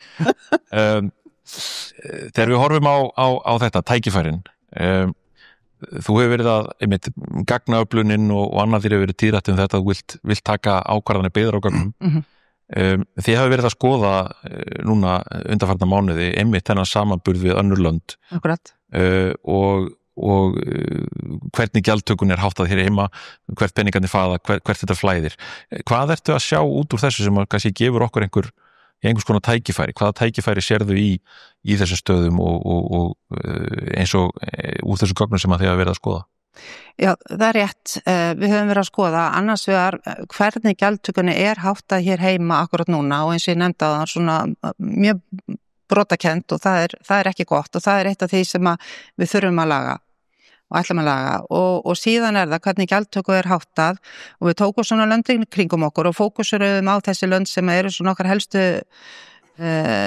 keppinautar ferðamennina og það eru þetta Noregur og Norður-Noregur og það er Finnland ákveðin leiti og svo ef maður fer lengra, ég meina þetta eru svona ákveðinir straumar og fyrsta sem að við tökum eftir auðvitað er að þetta er mismunandi eftir löndum og það hefur auðvitað bara að segja bara almennt með uppbyggingu hagkerfisins og bara uppbyggingu innri kerfa, það er líka þetta þarf að vera í einhverju samhengi en við sjáum líka sífellt fleiri lönd eru að reyna svona feta sig yfir í eitthvað sem á einhvern hátt má kalla ákveðna álagsstýringu og það er ekki bara lönd sem eru með svona náttúruauðlindir undir og svona áfangastæði sem bústalega verður þurfa á því að halda við nýtum fjármagnið að byggja upp og reyna að dreifa aðeins, heldur bara almennt þannig að það er svo víða sem er þrýstur á innvið, það eru bara borgir, það eru almenningssamgöngur, þetta er bara svo mikið og síðan á móti kemur og það er þó ónýtt annars þar liggja tækifærin, þannig að þetta er svona helsta sem ég get tekið saman, við erum ekkert eiland í þessum efnum, það eru bara allir, það er gríðarlegu fjöldi ferðamanna á ferðum heimil, það er bara svo mikið verið að reyna að ná utan þetta.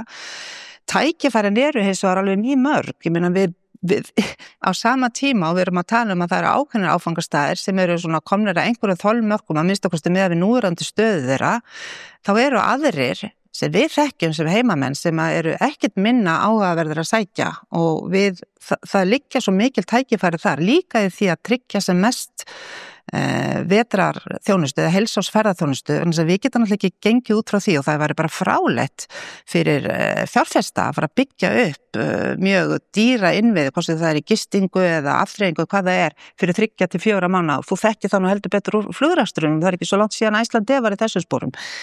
Þannig að þarna liggja gríðarlega mikil tækifæri, svo er það auðvitað hitt. Grunnurinn er auðvitað stöðugleiki í efnahagslífinu, bara fyrir atvinnugreinina í heild og ég meni ég get ekki annað nefnt það að mér þykir áhrif þess að sveiflu auka sem krónan okkar er í þessari atvinnugrein. Hún er óþarfi, hún er til óþurftar. Það er bara þannig. Það ígir allar sveiflur núna í erfið átt.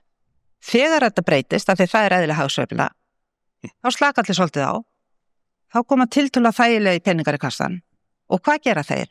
Þeir fresta því enn frekar að tekin einhver lengri tíma stefnumörkun og unnið eftir henni. Þetta er ekki að hjálpa. Síðan kannski þetta með ferðastefnuna, að því ég ætla að fá að vera ósammála Pétri sem talaði áðan að stjórnvöld hefði eftir að ég listi því yfir upp að ætlum að vinna eftir en við höfum ítt henni ofan í skúffu. Það er ekki svo. Það er hins vegar þannig að við forgangsröðum aðgera áætlun sem byggir á þessari ferðarþjónustu svolítið upp á nýtt, meðal annars við tilliti til þeirra óheppilegu og alvarlegu tilvillir sem hafa komið upp og varðar öryggismál. Þannig að við setjum öryggismál á oddinn, það var aðgerð sem við ítum ofar og síðan þetta með að reyna að tryggja öryggi gagna. Og ég hljóð maður eins og billuplata en ég er bara mjög áfram með það að við náum tökum á því risaverkefni. Þannig að við erum að vinna eftir stefnunni. Gaman að þig minnast á álagsstýringuna. Við vorum hérna í þessum sal fyrir réttu ári síðan nokkurn veginn, þar sem við vorum með stóra ráðstefnu álagsstýringu einmitt. Þetta er orð sem er mikið notað, stundum í samhengi og gjaldtöku, stundum ekki. Varðandi það, þá hefur til dæmis, við munum eftir Boston Consulting skýrslunni sem kom hér fyrir þó nokkuð mörgum árum síðan og er líklega það sem að forsætisráðherra þegar hún segir að þetta sé búið að vera lengi í farvatninu. Sérðu fyrir þér, og kannski þetta spurning til ykkar allra, sjáu þið fyrir ykkur að það er skattabreytingar sem eru núna í farvatninu og svona það er breytingar sem verið að horfa á, að það er muni verða til þess að ná þessum markmiðum sem við erum að horfa á til að stýra álagi ferðamannastaði, til þess að auka ferðamennsku á öxlunum, á vetratímanum, eða erum við að horfa á það að eitthvað þessu verði bara einfallega til þess að eins og við höfum séð að við erum að aftur að sjá meiri ástíðasveiflu, að álagið mér ekki breytast mikið eða slíkt. Hvernig er framtíðin með það sem við erum að horfa á núna? Hver er byrja? Bogi? Ég skal byrja, bara varðandi gjaldtökuna og álagsstýringuna, það er búið að vera að vísa í svona kannanir og það er allir tilbúin að borga fyrir það að skoða hvað eftir sóttustu náttúruperlunar. Það er mjög eðlilegt svar. En þú væri spurður af því, ertu til í að borga meira fyrir ferðalagi til Íslands, eins og staðan núna, eða upplifun í heild sinni, þá held ég að svari væri allt annað. Það þarf að horfa bara á heildar samhengi hlutum og þetta minnir mig á mér minnir að það hafi verið haustið 2023 og það voru við hjá Icelandair í áætlanagerð fyrir næsta ár 2022-2023 og við sáum bara að það var verið að setja alls konar viðbótargjöld, það var varaflugvallagjald, það var verið að hækka áfengisgjaldið, það var verið að hækka gjaldskrána í Isavia, þannig að við óskuðum bara eftir fundi með ráðuneytisstjórum 4 ráðuneyta og öll þessi ráðuneyti voru að setja viðbótargjöld á sem öll einhverjum höfðu áhrif á ferðamannin og ferðamaðurinn borgaði. Og við fórum bara yfir þetta og sögum bara þetta hefur bara verulega áhrif á samkeppnishæfni landsins og er bara gríðarlegt áhyggjuefni. Og er enginn að horfa heildar samhengi hlutana í stjórnkjörin og þau horfðu bara hvert og annað. Nei, það er enginn að gera. Við erum bara öll einhverjum í sínu okkar hotni og setja á gjöld hér og þar. Og það er þetta sem er áhyggjur á núna. Þú veist, það er ekkit frekara sigrum. Ef að setja á gjöld sem á hjálpa til álagsstýringu, þá er að taka einhver önnu gjöld á móti því að við erum að bara tapa leiknum eins og kom fram hérna á. Ég held að ég var ágjör að því að ef við undirbúum ekki þessa gjaldtöku vel að þá munum leiða til þess að tekjurnar minnki, það aukist ekki þannig að þá hefur ekki peninga til að byggja upp staðina og ég hafði smá ágjör að því þegar Kristján sagði að það er að drífa í þessu að því að var búið að tala um þetta svo lengi Ég held að sé ástæða fyrir að það sé búið að vandrast með náttúrupassa í langa tíma að þetta flókið. Ég hræddur það verið flóknara heldur en ella með núandi gjaldtöku. Ríkið að taka gjald á mörgum stöðum. Bílastæðagjöld sem að tala sé flókið. Það sami hugbúna notaður við bílastæðagjöld á flestum stöðum og ríkið með samning við parka sem bara í miðbæ Reykjavíkur. Það ekki talað að sé allt á flókið að leggja í miðbæ Reykjavíkur, þannig að ég skil ekki alveg umræðinu flækjustíði þar, varandi tæknina. Ég hef ágjörð því að við séum að setja upp kerfi sem að verður flóknara. Í dag verið að borga farþegagjöld, við borgum farþegagjöld á öllum farþegum sem fara í Silfru til þjóðgarðsins, við borgum gjöld af öllum þeim sem fara í Skaftafell upp á Jökla, í Vatnajökulsþjóðgarði, það eru gjöld til staðar og þá bara velti fyrir mér hvernig ég var að gera þetta. Almennt sem finnst bara sérstaklega Bandaríkjamönnum bara mjög eðlilegt að borga bílastæðagjöld, vissulega þarf eitthvað þjónusta á móti. Maður fyrir Ítalíu, maður borgar gjald fyrir að fara á bílastæð, maður borgar gjald fyrir að fara inn á strönd, þetta er orðið bara viðtekið, en ég held að búa til eitthvað kerfi, þá er ég hræddur að umsýslukostnaði kringu það verði flókin, ég vona að verði vel undirbúið og ég vona að þetta verði til þess að auka tekna því að ég er hræddur að þetta fari í hináttina. Svo er annað, ef að ferðamönnum fækkar eða verður svona kannski aðeins þrengir á markanum, það sem gerist að jaðarstaðirnir verða útundan. Það eykst á vinsælustöðunum, styttist ferðatíminn og þá eru staðirnir sem við viljum dreifa landið, það verða færri á þeim stöðum. Þannig að ég er svolítið hræddur að ef við undirbúið getum við og allan að hefur mér verið kennt í lífun að það sé gott að undirbúa hlutina vel, ekki drífa í því og ég held að það sé ekki rosalega gott fyrir íslenska ferðaþjónustu að verða einhver svona tilraunadýr einhverja gjaldtöku í ferðaþjónustu. Af því að ég held að núna innveggjaldur sett á skemmtiferðaskip sem á alveg rétt á sér, það verður mikið tjón að því, við náum því ekki tilbaka 27 eitthvað eða halda við að lækka það eitthvað svolítið svo komið í annar stað. Skaðin er einhver leiti skeður. Þannig að ég held að ég bara vona það að þið undirbúið þetta vel og passið upp á það að við verðum ekki svona einhverju tilraunastar sem heldur, reynum bara að hugsa djúpt, fara vel að þessu og gera þetta þannig að þetta verði mjög þægilegt og þá eigur þetta tekina fyrir ríkið. Já, Bogi. Ég var ekki að segja. Undirbúið vel, það er mjög mikilvægt og við í bankakerfinu, við ekki nú sértaka skatta, skal ég segja þér, ég held við borgum bara skatt, við borgum skatt á skuldunum og laununum aukalega, þú veist, þannig að og auðvitað dregur það, bara þannig að sé ekki miskilningur úr samkeppnishæfni íslenskra banka að borga miklu hærri skatta en í öðru löndum, miklu hærri eiginfjárkröfur, bara allt annað og ef við erum að fara að leggja slíkt í sama á ferðaþjónustuna, auðvitað myndi það hafa gríðarleg áhrif og þetta er náttúrulega víða við í bankakerfinu, þú veist eins og í Arion banka, það er bara stór hluti af okkar lánabók í ferðaþjónustu, þetta eru gríðarlega mikla fjárfestingar sem er búið að leggjast í út allt land og auðvitað mikilvægt að reyna að dreifa þessu allt árið þannig að fjárfestingarnar borgi sig og mikilvægt að hafa það í huga. Já. Anna Katrín. Já, bara mjög góð og mikilvæg komment. Ég meina þetta er það sem við erum að vinna eftir. Varðandi þar sem þú komst aðeins inn á með aðgangsstýringuna, þá er það auðvitað og hlýtur að vera framtíðarsýnin að það verði þannig fyrirkomulag að við höfum einhverja stjórn á þessu, jafnvel þó að það haldi ekki áfram nema hóflegur vöxtur ferðamanna, þá er þetta gríðarlegu fjöldi.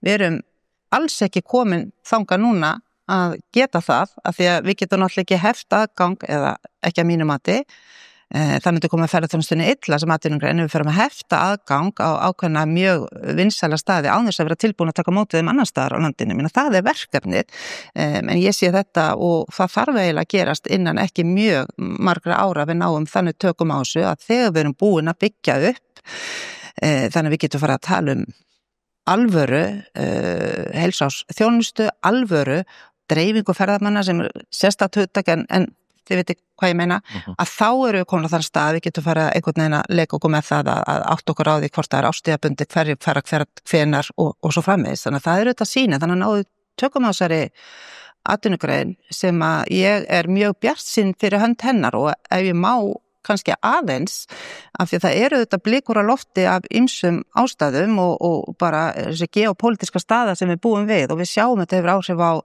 Bandaríkjamenn sem miður, við sjáum líka áhrifin á Breta, þar eru við reyndar að fara inn á stað með markaðsherferð núna, sérstaka og sérstaklega kannski sjáum við að fólk bara upplifir sér búa við mikla óvissu, ekki endilega þannig að það er farið að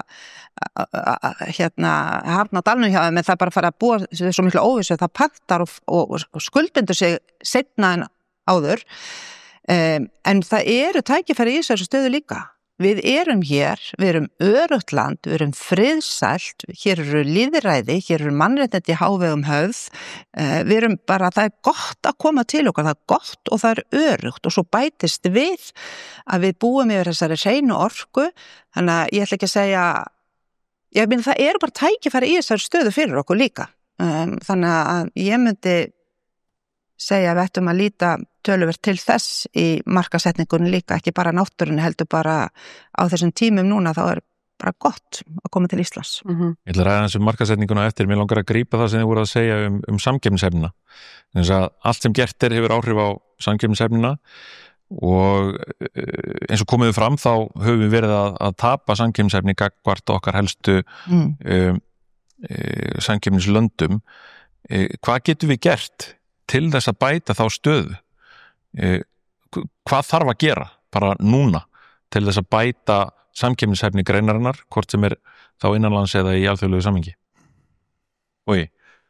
Já, það er bara að tryggja þennan góða grunn. Ég er ekki sammála Hönnu Katrínu í því að þurfa að ná einhverjum tökum á ferðarþjónustunni. Ég held hún sé bara á fínum stað, við þurfum ekki annað en að horfa hérna yfir salinn, þetta er hérna frábært fólk. Hvað sagði það? Ná tökum á ferðarþjónustunni og Kristrún talaði kerfisbreytingu og hérna, það er ekki þörf á slíku að mínum mati og ég hef áhyggjur af slíku tali, mér að tækifærin eru gríðarlega, það er bara að skapa sterkan og góðan grunn og hérna, og eins og ég nefndi að hérna, og ég fyrir alltaf að tala sama hlutin, að hérna, þetta er vinnuaflsfrek grein og við höfum verið að glíma við verðbólgu og þess áttar og við erum með veikt vinnumarkaðsmódel.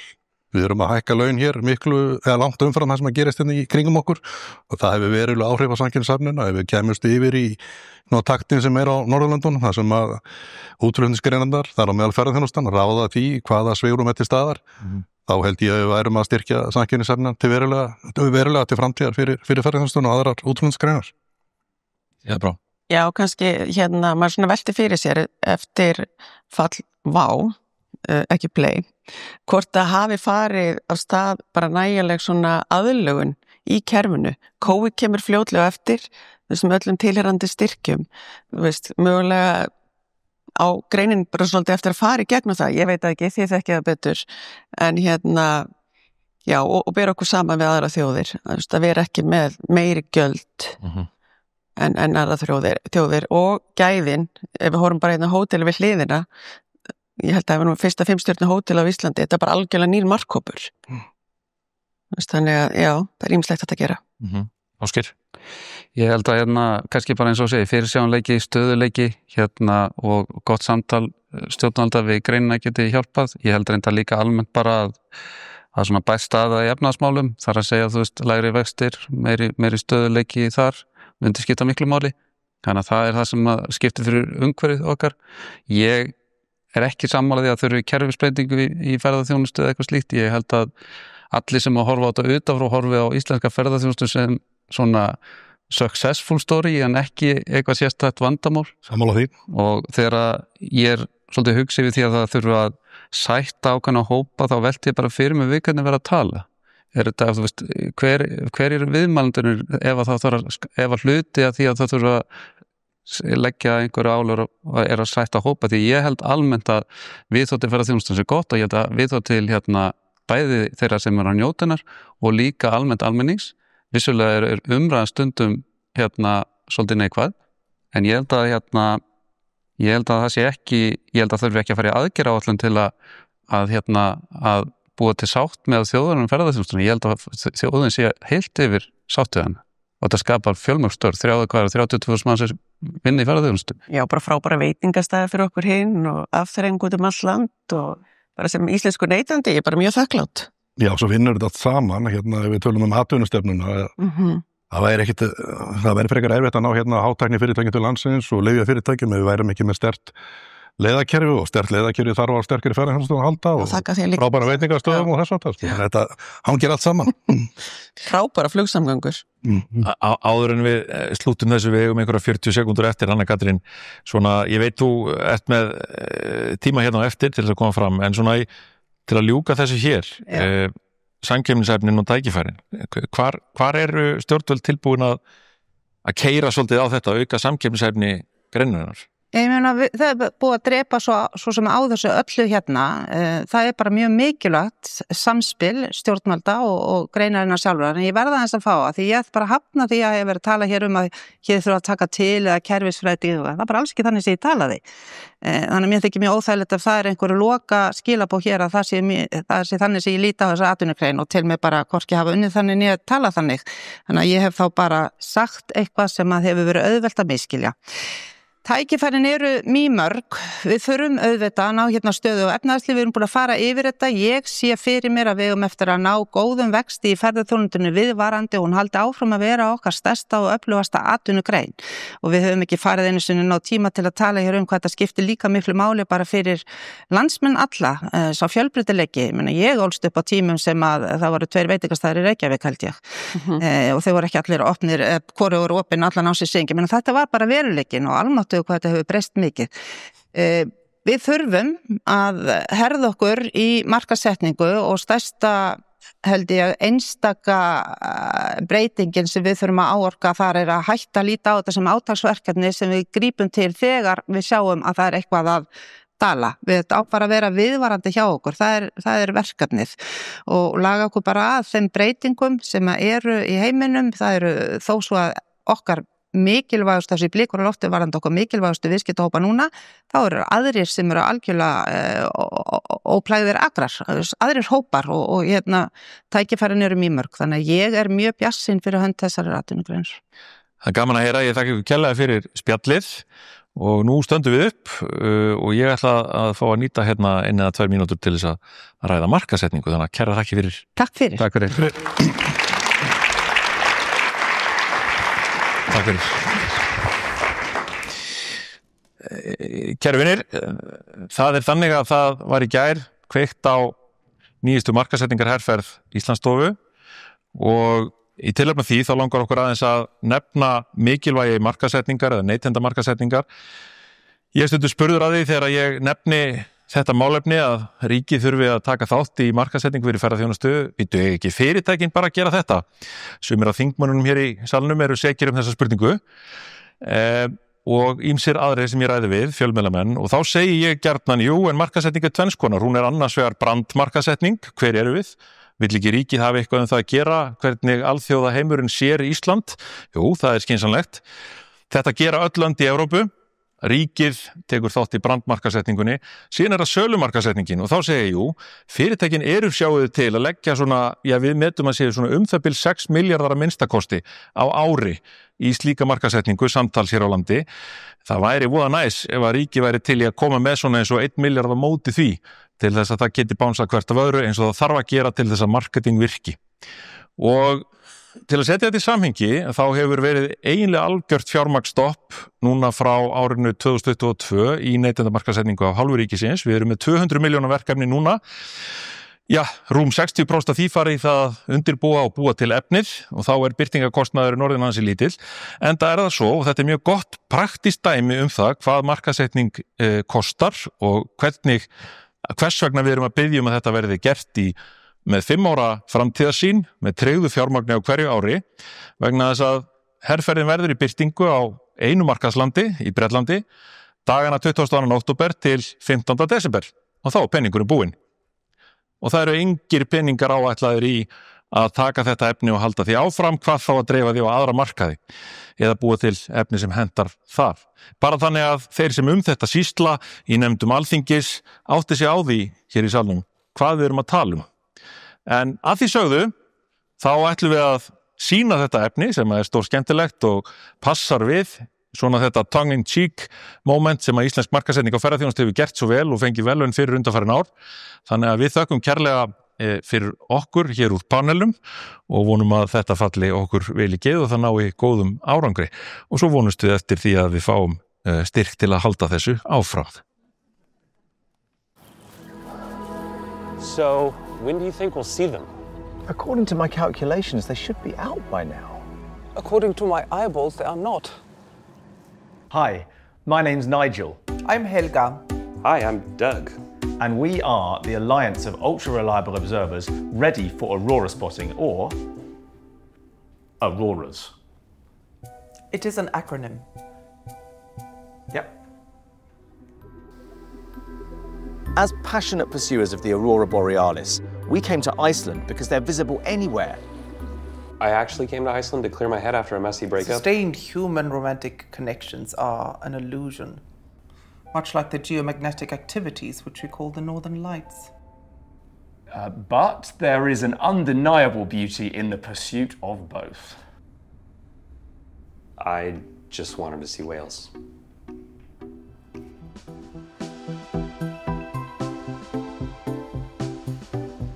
Brilliant, isn't it?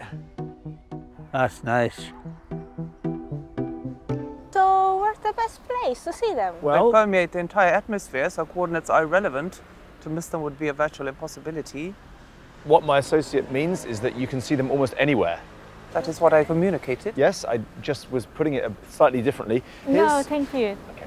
You could be a little more smiley with the people. How? We love connecting with our fans. We do get this one a lot. No, you cannot turn the aurora on and off with a switch.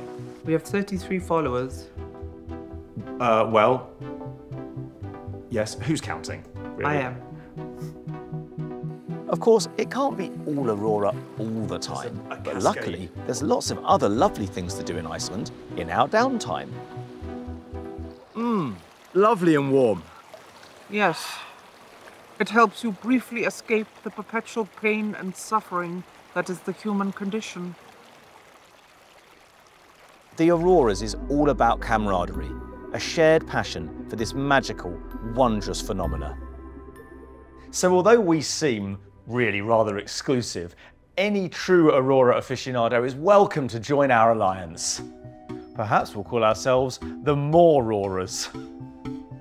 That failed to convey your point with humor. Anyone? Please.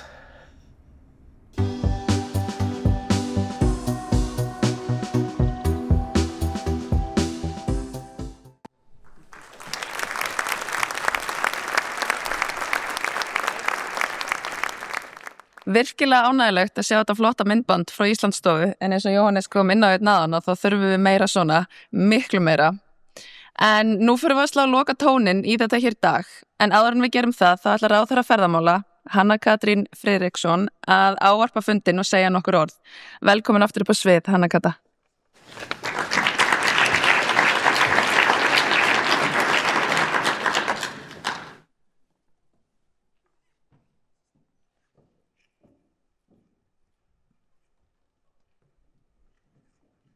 Nei, býttu nú við. Er ég að tala í 3 hátalara núna? Bæði þannig sem er ekki betra svona? Eða bara jafn gott? Sæl aftur. Þetta hefur verið virkilega ánægilegu dagur, mjög vel skipulagt eins og þessari atvinnugrein og því fólki sem stendur hér að þessum fundi er von og vísa. Og fyrir mig mjög gagnlegar og góðar umræður. Það er einfaldlega staðreynd að ferðaþjónustan er ein helsta stoð í íslensku efnahagslífi og það verður þannig áfram. Það er okkar sameiginlega verkefni að sjá til þess að svo verði. Þetta er atvinnugrein sem hefur vaxið úr því að vera árstíðabundin upp í okkar stærstu útflutningsgrein og er einfaldlega einn af okkar helstu lyklum að bættum lífskjörum. Eins og segir í yfirskriftinni hér í dag. Þessi hraði vöxtur sem verið hefur á ferðaþjónustunni undanfarin ár, hann hefur verið að miklu leyti á forsendum markaðsins. Það hefur leitt til þess að stjórnvöld hafa oftar en ekki setjað eftir í þróuninni. Og það hefur ekki bara verið áskorun fyrir greinin að búa slíkt, þetta er samfélagið allt.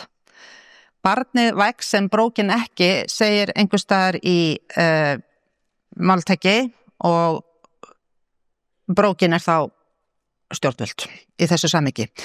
Við verðum að fylgja á eftir og tryggja innviði, tryggja utanumhald, draga úr óþarfa flækjum í kerfinu, leyfisveitingum og öðru slíku og vera að minnstakosti virki þáttakandur í markasetningu eins og þeirri sem við sáum hérna. Þannig að þetta skiptir máli. Það er nauðsynlegt að búa greininni til þennan ramma til langstíma og ferðamálastefnan til ársins 2030 auðvitað hluti af því. Ríkisstjórnin vill líka horfa á þetta heildstætt.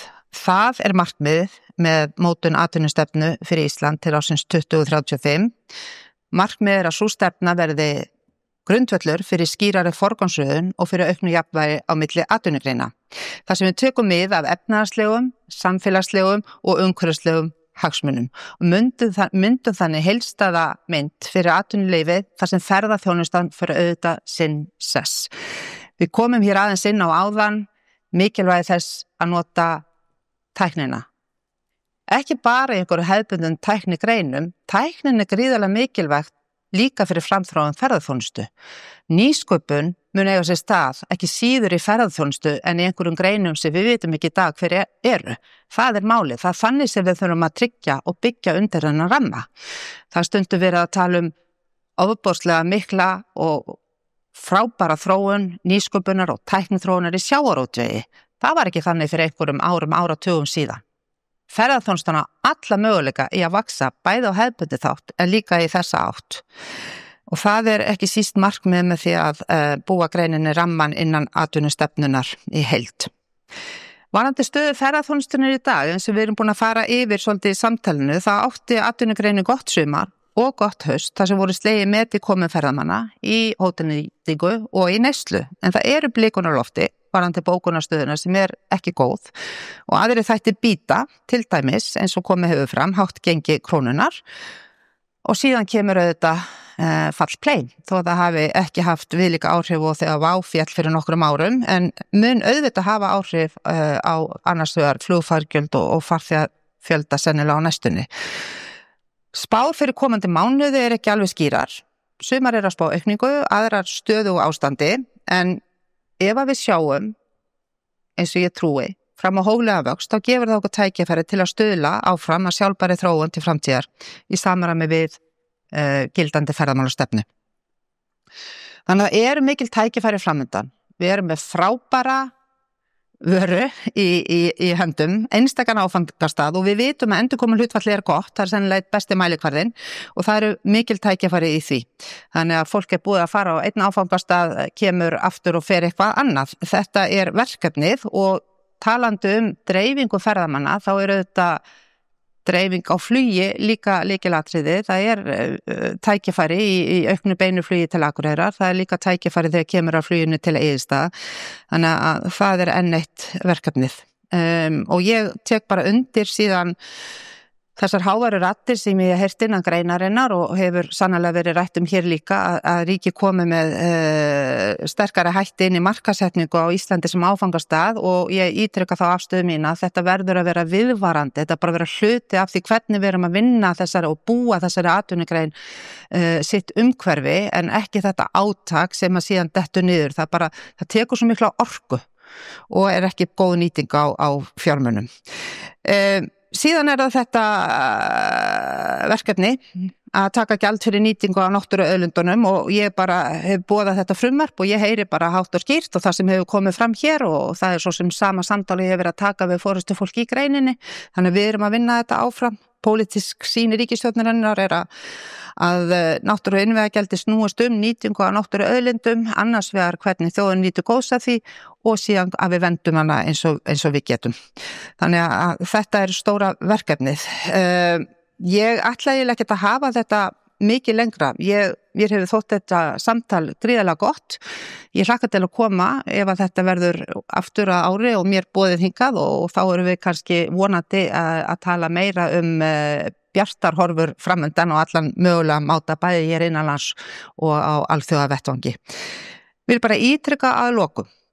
Ferðaþjónustan og verður gríðarlega mikilvæg atvinnugrein. Hún hefur breytt þjóðarbragnum svo munar til hins betra. Hún lykil þáttur í því að fólk sem að fer erlendis í nám kemur tilbaka, að því við erum bara gjörbreytt landslag hér og skilar sannarlega gríðarlegum fjármunum í þjóðarbúið. Það verkefni okkar áfram að festa þessa atvinnugrein enn frekar í sessi sem þá kjölfestu atvinnugrein sem hún og það það sem ég vinn áfram með mína ágæta fólki innan ráðuneytis ferðamála. Takk fyrir mig.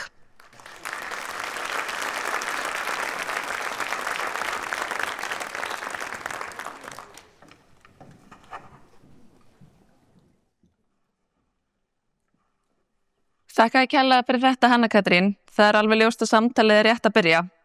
En mig langar að þakka ykkur öllum kærlega fyrir samveruna. Þetta búin að vera fróðlegur dagur og margt sem við tökum með okkur héðan. En skilaboðin okkar alveg skýr að það þarf að tryggja hagkvæmt og stöðugt rekstrarumhverfi fyrir greinina. En það margt framundan hjá SAF. Konur í ferðaþjónustu munu hittast núna næstkomandi þriðjudag.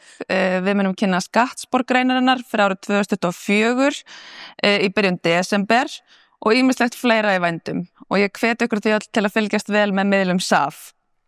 En áður en við ljúkum þessum fundi, þá langar okkur hjá samtökum ferðaþjónustunnar að bjóða ykkur öllum í móttöku og netagerð hérna fram á eftir. Og ég vona að það skapist skiptimarkaður eða eftirmarkaður með leikmannaspil ferðaþjónustunnar sem þið sjáið á borðunum hjá ykkur og eru hluti af verkefninu Við erum SAF. En spilin sýna svo sannarlega þann fjölbreytileika sem býr að baki ferðaþjónustunni og hversu margir trúnaðarmenn SAF raunverulega og starfa í þágu greinarinnar dag hvern og setja mark sitt á starf samtakana. En saman erum við sterkari. Takk fyrir daginn.